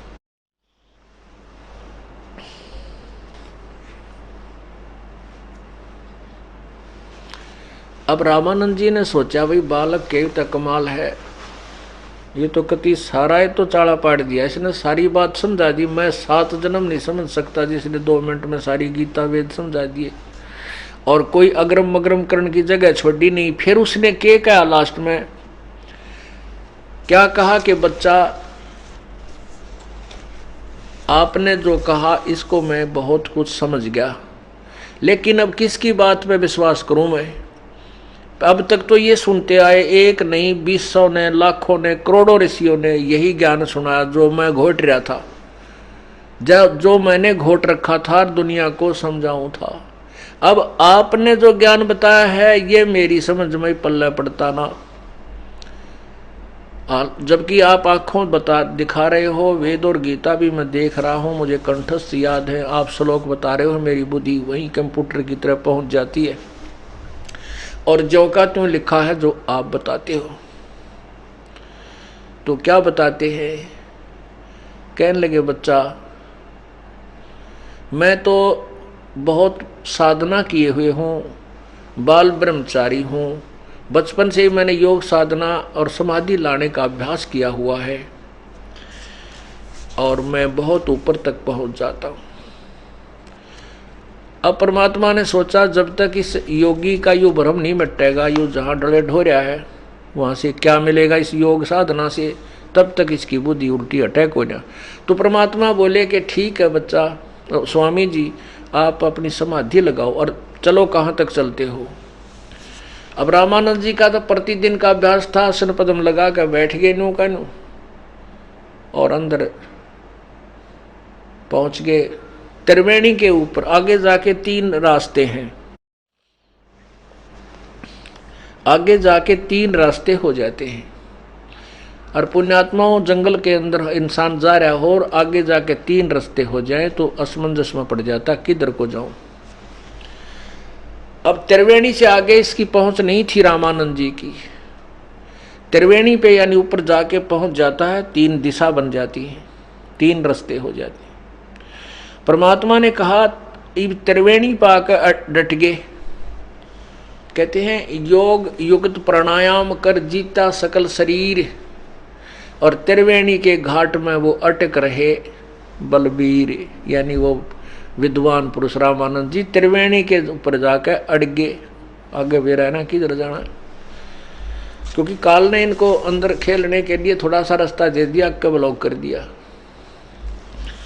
तब परमात्मा ने कहा रामानंद जी अब ये 3 रास्ते हैं, ये जो प्रथम ये बीच वाला रास्ता ये तुम्हारे किसी मंत्र से नहीं खुलेगा, ये मेरे सतनाम से खुल सकता है या काल अपनी मर्जी से खोल देता है, क्योंकि ब्रह्मलोक तक ले जाने के लिए।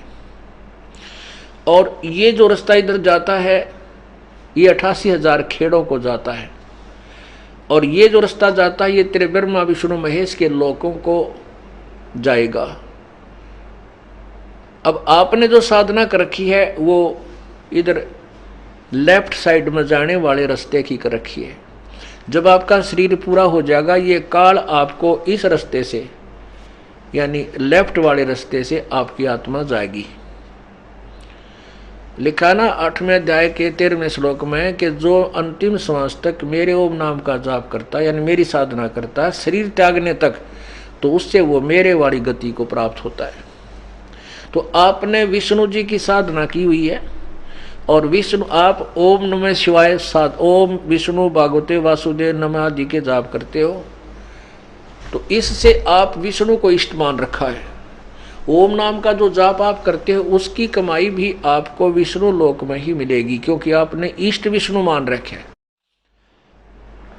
तो ऐसे ये 3 रास्ते जो बन गए हैं, जो इधर वाला रास्ता है यानी लेफ्ट साइड वाला, इसमें क्या है कि अंदर शरीर के अंदर ही से ही वो आत्मा चलती है और आगे जाकर के 3 रास्ते बन जाते। लेफ्ट साइड के रास्ते में ये आत्मा जाएगी आपकी, और आगे जाकर के पहले धर्मराज का लोक आएगा।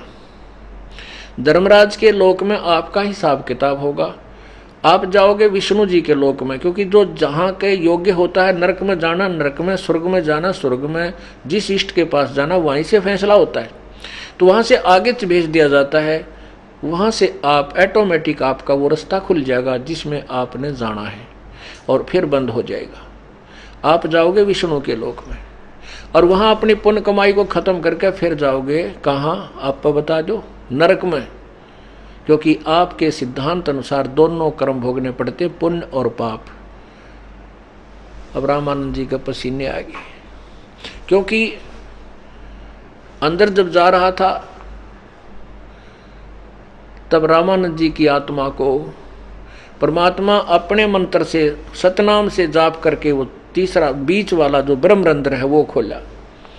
वो तीसरा बीच वाला रास्ता खोल करके ऊपर ले गए जहां पर ये काल बैठा था, और काल के लोक को पार करके इसके सिर पर पैर रख के काल के और ऊपर गए ब्रह्मलोक में, परब्रह्म के लोक में, परब्रह्म के लोक से पार करके भौर गुफा में, और भव गुफा को पार करके सतलोक में प्रवेश किया। अब यहां से जो गए थे, जो परमात्मा उनके साथ थे उस बालक रूप में रामानंद जी के साथ, ऊपर जब पहुंचे सतलोक में परमात्मा अन्य रूप में उस तेजो में शरीर के रूप में बैठे हैं। उस एक रोमकूप में करोड़ सूर्य करोड़ चांद की रोशनी भी एक रोमकूप के प्रकाश से फीकी लगे, ऐसे रूप में इतने तेजों में शरीर में। और वह सतलोक में एक बहुत सुंदर गुमज के अंदर एक ऊंचे आसन पर परमात्मा विराजमान थे। अब रामानंद जी की आत्मा और कबीर परमेश्वर दोनों ऊपर पहुंचे। कबीर परमेश्वर बालक रूप में एक चमर उठा करके वहां परमात्मा के वो जो तख्त पर विराजमान थे उसके शरीर पर ऐसे चवर करने लगे। अब रामानंद जी ने सोचा कि यू है भगवान सतपुरुष पूर्ण परमात्मा अविनाशी परम अक्षर ब्रह्म, जो गीता जी के अध्याय नंबर 8 के मंत्र 3 में लिखा है। और कबीर तो यहाँ का कोई गण होगा, कोई देव होगा, इनका नौकर है भगवान का। और भाई भगवान सही यो परमात्मा अविनाशी है, ब्रह्मा विष्णु महेश्वर तो बहुत नीचे रह जाते हैं। रामानंद जी ये सोच ही रहे थे कि यू भगवान है, कबीर यहाँ का नौकर है। इतने में वो तेजों में शरीर वाला भगवान खड़ा हुआ, सिंहासन छोड़ा और कबीर जी को वहां विराजमान कराया। कबीर जी वहां विराजमान हो गए बालक रूप में, और वो परमात्मा खड़ा होकर के उस बालक पर चंवर करता है जैसे नौकर करता है। रामानंद जी सोचने लगा कि इस कबीर बालक पर भगवान चंवर क्यों कर रहा, कैसे करा। इतने में वो बड़ा जो भगवान था बड़े शरीर में तेजों में शरीर वाला, वो कबीर साहब उस बालक में समा गया। चंवर अपने आप उस बालक पर, उस अनंत असंख्य कोट के सिंहासन पर, असंख्य कोट ब्रह्मांडों के मालिक के सिंहासन पर अकेला बालक कबीर विराजमान है और चंवर अपने आप घूम रहा है। रामानंद जी का पसीने आ गए। अरे तेरा गजब हो, यो तो बालक कोई नहीं, यो तो भगवान है, सत्य पुरुष है। ओए होए होए। तब परमेश्वर ने कहा कि जाओ प्यारी आत्मा नीचे। इतना संकेत किया था, एकदम वापस आत्मा ऊपर से ऐसे गिरी और गिरते ही समाधि खुल गई। सामने देखा तो वही बालक सामने विराजमान है जो वहां उनको कथा सुना रहा था। चरणों में गिर गया वो 104 साल का नकली महर्षि, उस परम पिता के कबीर भगवान 5 वर्ष के बालक में के चरणों में गिर गया और कहने लगा, दोहू ठौड़ है एक तू बया एक से दो, कह कबीर गरीबदास हम कारणे आए हो मगजो।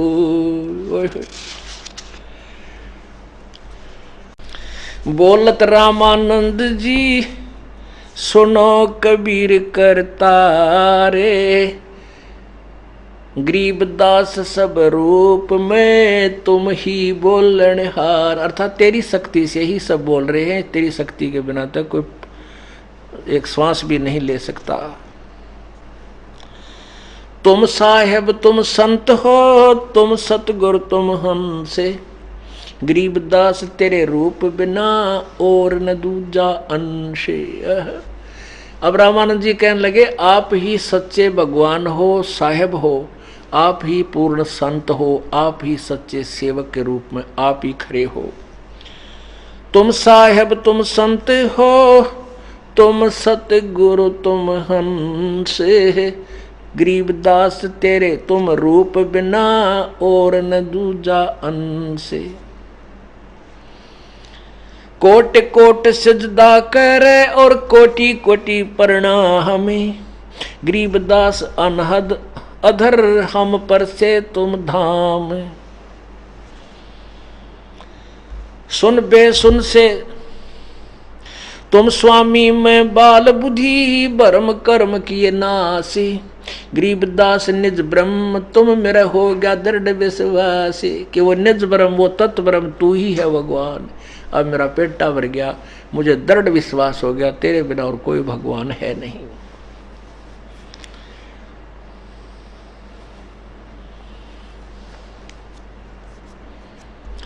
सतलोक को देख कर वो जाना परम प्रभु का भेवे, गरीबदास ये धान का सब देवन का देवे। ओए होए, जिसको दान कह रहा जुलाहे कहते सब भगवानों का भगवान है।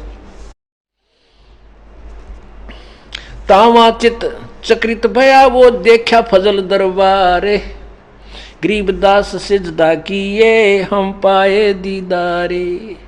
वहां जाकर वो मन चक्कर काट गया रामानंद उस नकली स्वामी का, ऋषि का, और ने बोला वो देखा फजल दरबार, वो परम पिता का सच्चा दरबार, वो नाकारी दरबार देखा। और कहने लगे, गरीबदास जी कह रहे हैं कि रामानंद जी ने 100 बार सिजदा किया, कहे हम पाए दीदार, हमने भगवान मिल गया, हमने देखा भगवान, अभी तक भगवान के दर्शन नहीं हुए थे। सुन बे सुन से तुम पर तुम स्वामी में बाल बुद्धि, कर्म भरम कर्म किए ना से, गरीबदास निज ब्रह्म तुम मेरा हो गया दृढ़ विश्वास।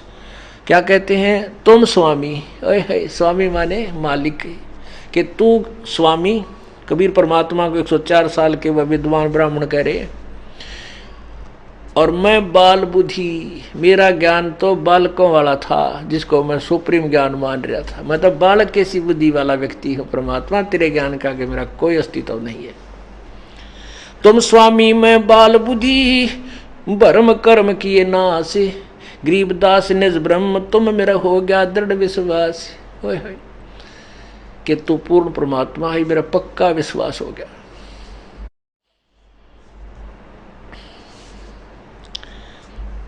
सुन बे सुन से तुम परे उर से हमरे तीर, गरीबदास सर्वंग में अवगत पुरुष कबीर।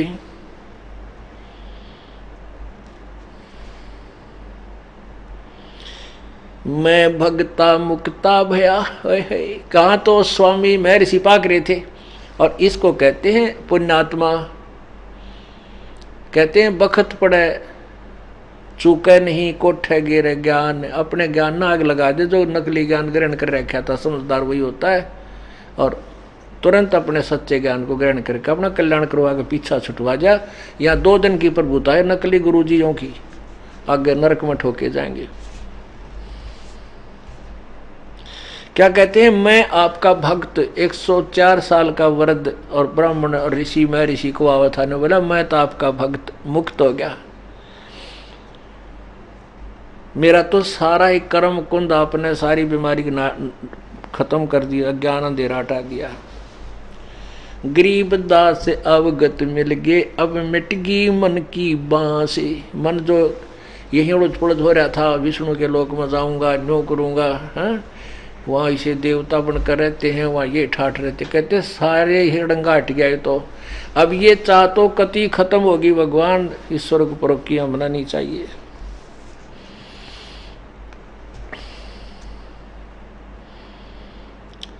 दो ठोड़ है एक तू भया एक से 2, गरीबदास हम कारणे आए हो मगजो।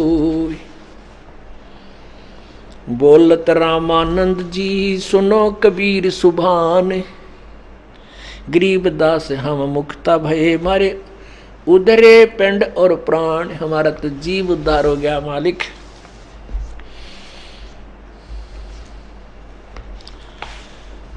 पुण्यात्माओं, बुद्धिमान उसी को कहते हैं, उसी को हम साधक और संत मानते हैं, भक्त मानते हैं। जो भगवान के लिए प्रयत्न कर रहा है वो भगवान चाहिए हमने, और भगवान सामने आके कहने लग रहा है मैं भगवान भाई, सुन रामानंद राम हम, सुन रामानंद सृष्टा में, ए स्वामी सृष्टा में और सृष्टि हमरे तीर, दास गरीब अधर बसु में अवगत सत कबीर। कबीर जी कहते हैं कि मैं अधर सतलोक में भी रहता हूँ और सभी सर्वव्यापक मेरी ही शक्ति है, और सामने सब प्रमाण देख लग रहा है, फिर भी अग्रम अग्रम करता, वो फिर कुछ नहीं है, वो तो नालायक आदमी है। भगवान की ट्राई में है और भगवान का रास्ता मिलने लग रहा है, फिर उस रास्ते पर नहीं चलते हैं, कुमार्ग पर जा रहे हैं, फिर वो तो भांग पी रहे हैं नस इस अभिमान की। उनको भगवान नहीं, उनको यहाँ का काल का जो अभिमान चाहिए, मान और सम्मान चाहिए।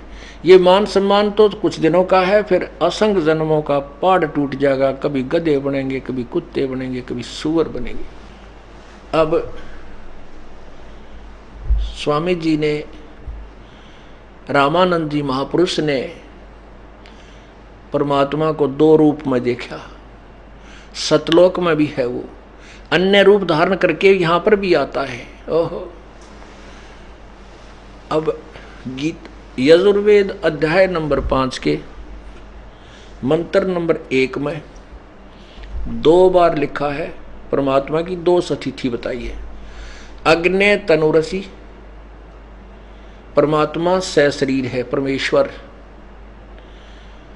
और विष्णवे तवा सोमस्य तनुरसी, उस परमेश्वर की पालन, सबको संभाल करने के लिए भी और शरीर है, अमर शरीर है, अन्य शरीर धारण करता है। वो अतिथि रूप में कुछ समय यहाँ आता है और यहाँ अतिथि रूप में रह करके अपने तत्व ज्ञान की बौछार करता है। और वो तीव्रगामी पक्षी की तरह आता है। गरीबदास जी कहते, अलल पंख जो मार्ग मोरा, अलल पंख अनुराग है, सुन मंडल रे थेर, दास गरीब उधारिया, सतगुरु मिले कबीर। तो ऐसे ही वेद बता रहे हैं, ऐसे ही गीता बता रही है, ऐसे ही परमात्मा की अमरवाणी बता रही है कि वो परमात्मा कबीर है और वो सतलोक में भी रहता। आंखों देखे संत उनके गवाह बता रहे हैं कि दोहू ठोड़ है एक तू भया एक से दो, और गरीबदास समकार ने तुम आए हो मग जो। हमारे लिए ही आप सतलोक से चलकर यहाँ पर आए हो। आपको यजुर्वेद दिखाते हैं।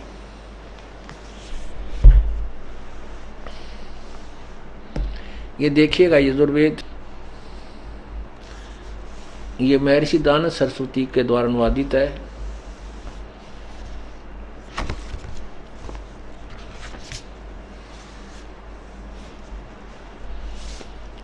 प्रकाशक हैं सार्वदेशीय कार्य प्रतिनिधि सभा 2/5 महर्षि दानव भवन, रामलीला मैदान, नई दिल्ली।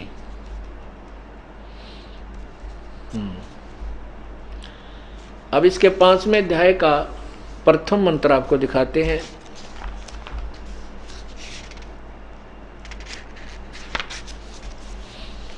अथ पंचमा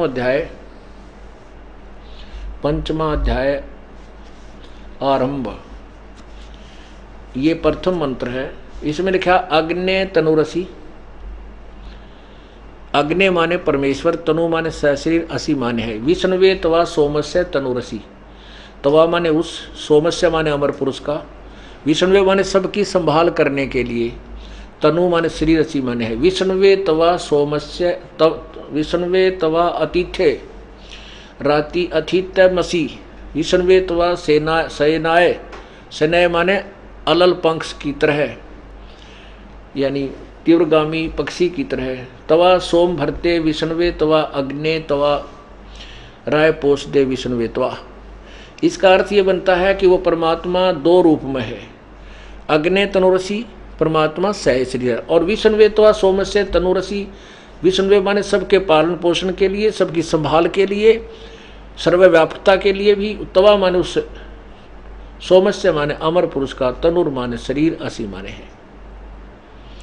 इन्होंने दड़ंगा कर रखा है इसका। स्वामी जी ने अनुवाद किया है। हे मनुष्यों, तुम लोग जैसे मैं जो हवि, अग्नि माने बिजली, प्रसिद्ध रूप अग्नि के। यहाँ अग्नि माने परमेश्वर, तनु माने शरीर के, शरीर है परमात्मा सशरीर, ये अर्थ होता।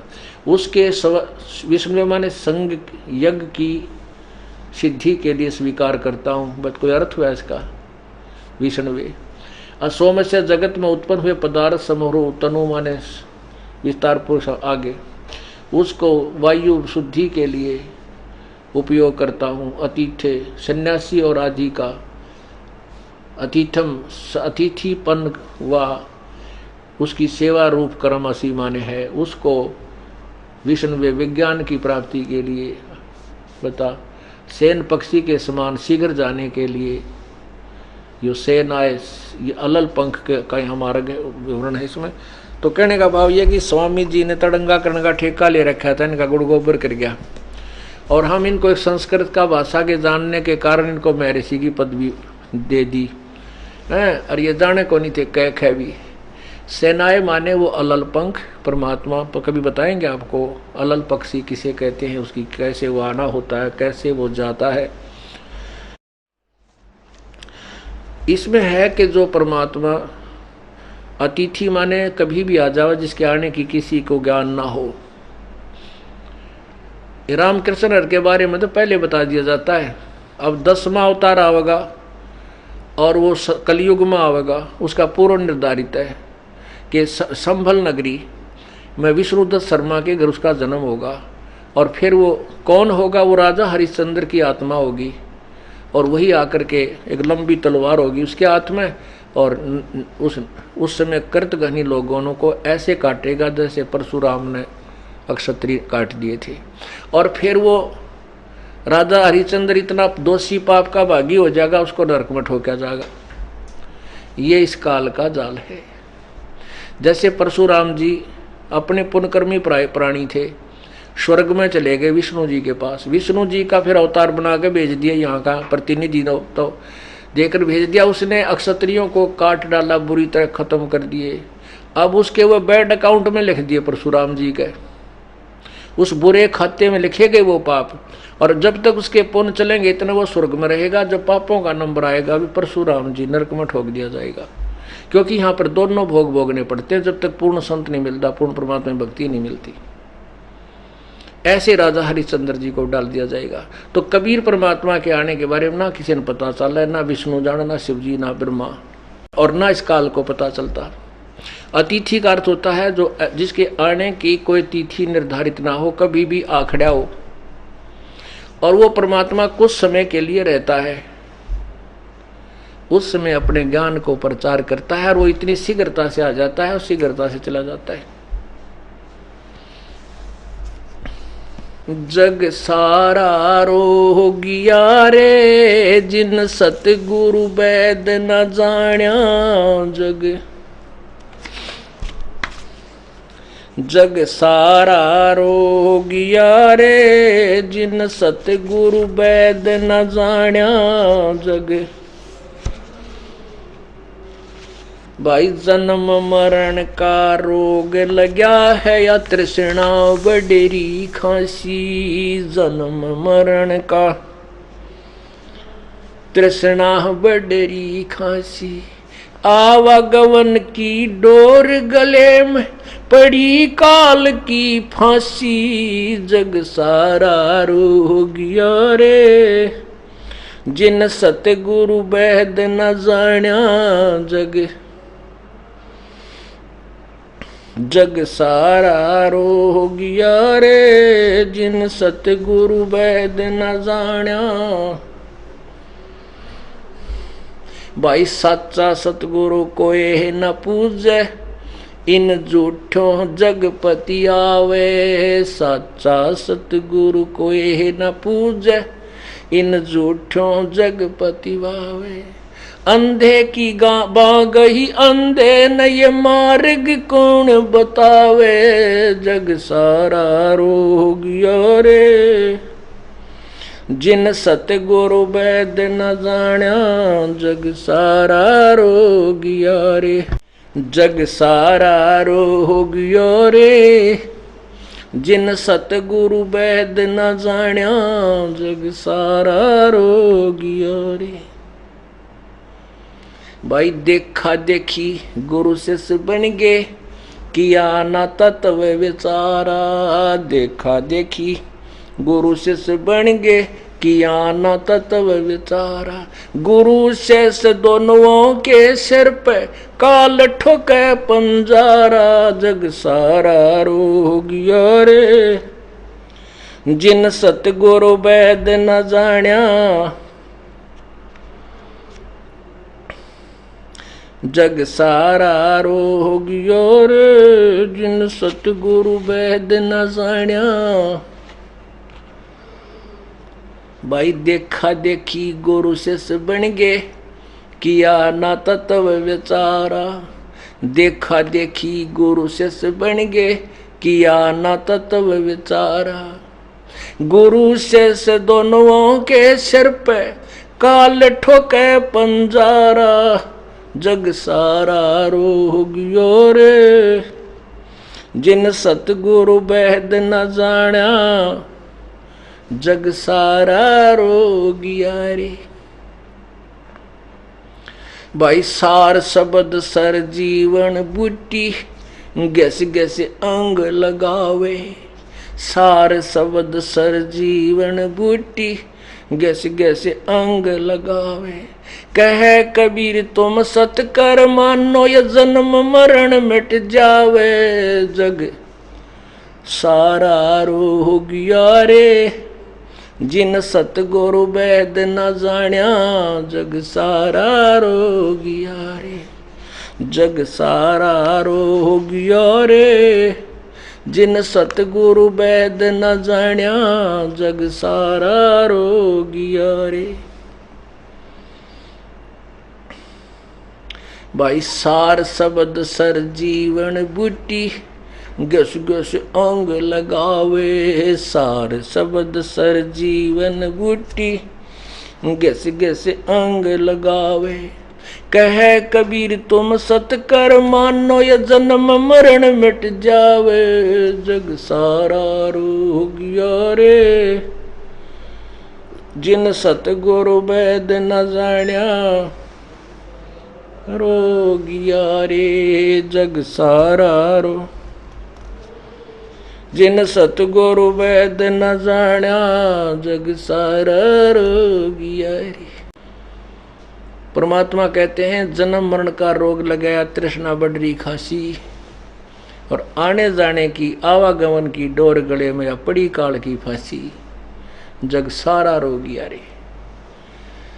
जन्म मृत्यु का रोग सब कह ब्रह्मा विष्णु जी देवी भागवत में स्वयं स्वीकार करते हैं हमारी तो जन्म और मृत्यु होती है। हमारा आविर्भाव जन्म तिरोभाव मृत्यु होती है। हम अविनाशी नहीं है।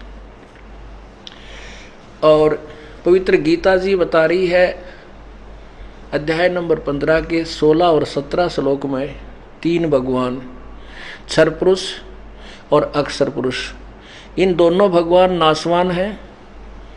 और इनके लोकों के प्राणी भी नाशवान हैं। लेकिन जीवात्मा सभी की वैसे अमर ही है, चाहे गधा है चाहे कुत्ता है। 15वें अध्याय के 17वें श्लोक में लिखा है कि उत्तम पुरुष है तो अन्य। 16वें श्लोक में वर्णित दोनों भगवान क्षर पुरुष और अक्षर पुरुष से अन्य ही कोई और उत्तम परमात्मा है जो अध्याय नंबर 8 के मंत्र नंबर 3 में कहा कि वो परम अक्षर ब्रह्म है। और वही वास्तव में परमात्मा कहा जाता है। और वही तीनों लोकों में प्रवेश करके सबका धारण पोषण करता है। वह अविनाशी प्रभु है। गीता जी अध्याय नंबर 8 के श्लोक नंबर 20, 21 और 22 में स्पष्ट किया है कि वो अव्यक्त तीसरे नंबर का जो अव्यक्त भगवान है वो सभी प्राणियों के नष्ट होने पर भी कभी विनाश को प्राप्त नहीं होता। वहां जाने के बाद प्राणी फिर लौटकर संसार में नहीं आते। वो पूर्ण परमात्मा है, सारी सृष्टि का रचनहार है। और उसी की विधि पाने की ये दास बताता है। कहते हैं नामा छिपा ओम तारी पीछे सोहम भेद विचारी। सार शब्द पाया जब लोई आवागमन बहुड़ ना होई। नामदेव जी छिपी जाति में थे, छिपा जाति में। पहले वो ओम नाम का जाप जपते थे।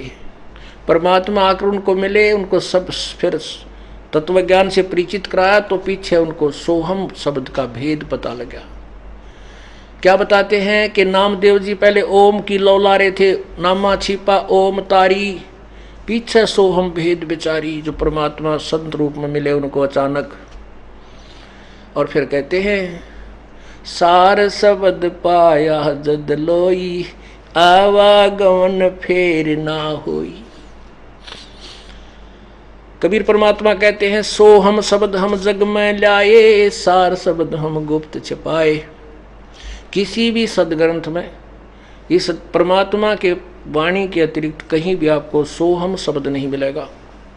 और परमात्मा की वाणी से, उस तत्व ज्ञान से अपरिचित लोगों ने किसी ने वो ज्ञान सोहम नाम चुरा लिया भगवान की वाणी से। वो अधिकारी नहीं उस नाम के देने के, कि उन ज्ञान ने कोई ना सोहम लेकर कि जाओगे तुम। तो परमात्मा कहते हैं, वाणी चोर कठोर हैं।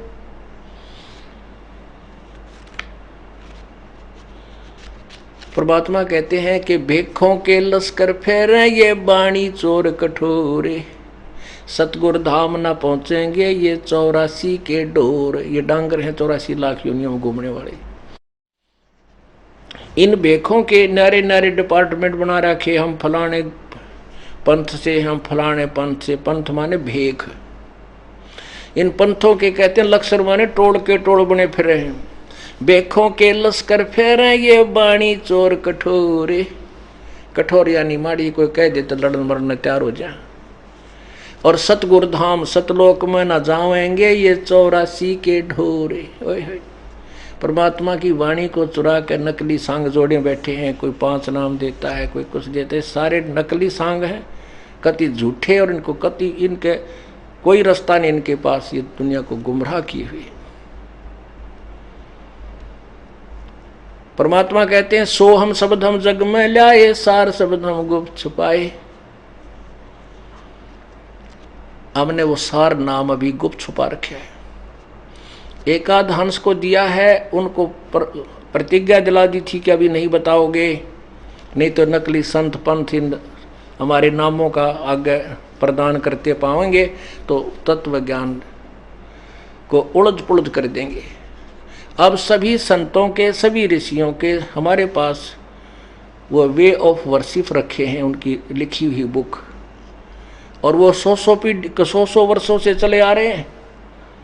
वो ये नहीं कह सकते हमारे गुरुजी यूँ नाम ना दिया करते, तो वो सारे फेल हो जाएंगे। परमात्मा ने धर्मदास जी और अन्य जितने भी संत उनसे परिचित हुए थे, आदरणीय धर्मदास साहिब जी, आदरणीय नानक साहिब जी, आदरणीय दादू साहिब जी, आदरणीय गरीबदास साहिब जी, आदरणीय मुलुकदास साहिब जी, आदरणीय गीसा साहिब जी, इन सब से कह दिया था कि इस वास्तविक मंत्र को आप गुप्त रखना, आप अपनी भक्ति करके निकलो। धर्मदास तो लाख दुहाई, ये सार शब्द कई बार न जाई, सार शब्द बार जो पढ़ी, ये बिचली पीढ़ी हंसनी तेरही। धर्मदास और सभी संतों को कहा था, तुम्हें लाख दुहाई, इस सार शब्द और सार ज्ञान को अभी किसी से बताना नहीं।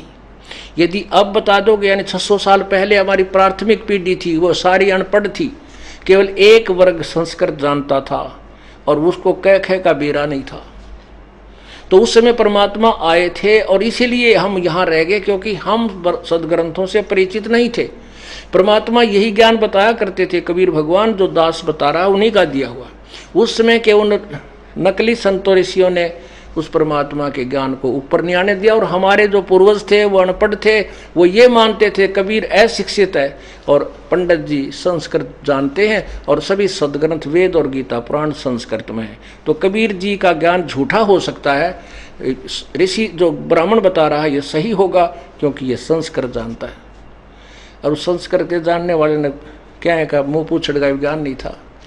अब वही सदग्रंथ है, वही वेद है, वही पुराण है और परमात्मा का ज्ञान 600 साल पहले लिखा हुआ है और सबसे मेल खा रहा है। तो हम किसी को भी, हमारे गुरु लोग नहीं बता पाए थे ये जो तत्व ज्ञान था। और हमारे सदग्रंथों में लिखा तो वो गुरु नहीं थे। जो टीचर आउट ऑफ सिलेबस पढ़ाता है, जिसने सिलेबस का नहीं बेरा, वो टीचर कितना हो गया, वो गुरु ही नहीं है, वो टीचर ही नहीं है। तो ये हमारे अभी तक जितने ऋषि महर्षि थे सारे डले डोमे थे और उआ बाई बांडा करते, इधर की उधर सुनी सुनाई दंत कथा लोक वेद को गाते फिरा करते, सदग्रंथों से भी परिचित नहीं थे। तो परमात्मा ने फिर अब जैसे कहा, उस समय तो हम रह गए क्योंकि हमने भगवान की बात पर विश्वास नहीं बना। अब बीचली पीढ़ी आ गई। 1947 से भारत आज़ाद होया। 1951 में दास को भेजा परमात्मा ने अब वहाँ से अब पिछली पीढ़ी शुरू होगी और शिक्षा एकदम हिंदुस्तान के अंदर जैसे दावानल फैलती है ऐसे फैल गई। और अब ये सब शिक्षित समाज है, बच्चे तो लेकर बूढ़े ताईं, और सदग्रंथ अपने पास से हम खूब पढ़ेंगे। तो अब हम परमात्मा की वाणी पर विश्वास करेंगे, क्योंकि सदग्रंथ भी वही बता रहे हैं। और जो हमारे गुरु थे वो नकली थे, उन्होंने अपने सदग्रंथों का पता नहीं था। तो इसलिए हम प्रभु की बिचली पीढ़ी वाले पार होंगे। अब हमें पूर्ण विश्वास हो जाएगा कि हम सच्चे मार्ग पर जा रहे हैं, हमें कोई डगमग नहीं कर सकता, चाहे काल भी आ जाओ। इसलिए भगवान ने कहा था, धर्मदास तो लाख दुहाई, ये सार शब्द की तबार ना जाएगी। ये सार ज्ञान और सार शब्द, ये तत्व ज्ञान की तबार पड़ गया तो बिचली पीढ़ी हंसनी तरही, ये बीच वाली पीढ़ी शुरू होगी। और लास्ट की पीढ़ी जो कलयुग का अंत होगा, बहुत खतरनाक लोग हो जाएंगे, सभी मांसाहारी, बुरा हाल, एक दूसरे ने खाएंगे, लूटेंगे, बुरा हाल हो जाएगा। अब बीच में ये कुछ हजार वर्ष तक एकदम बहुत सुंदर समय आएगा। और इस सुंदर समय में इस माया की दौड़ से उल्टे हट कर ये प्राणी परमात्मा के सतलोक में चला जाएगा। बोलो सतगुरुदेव।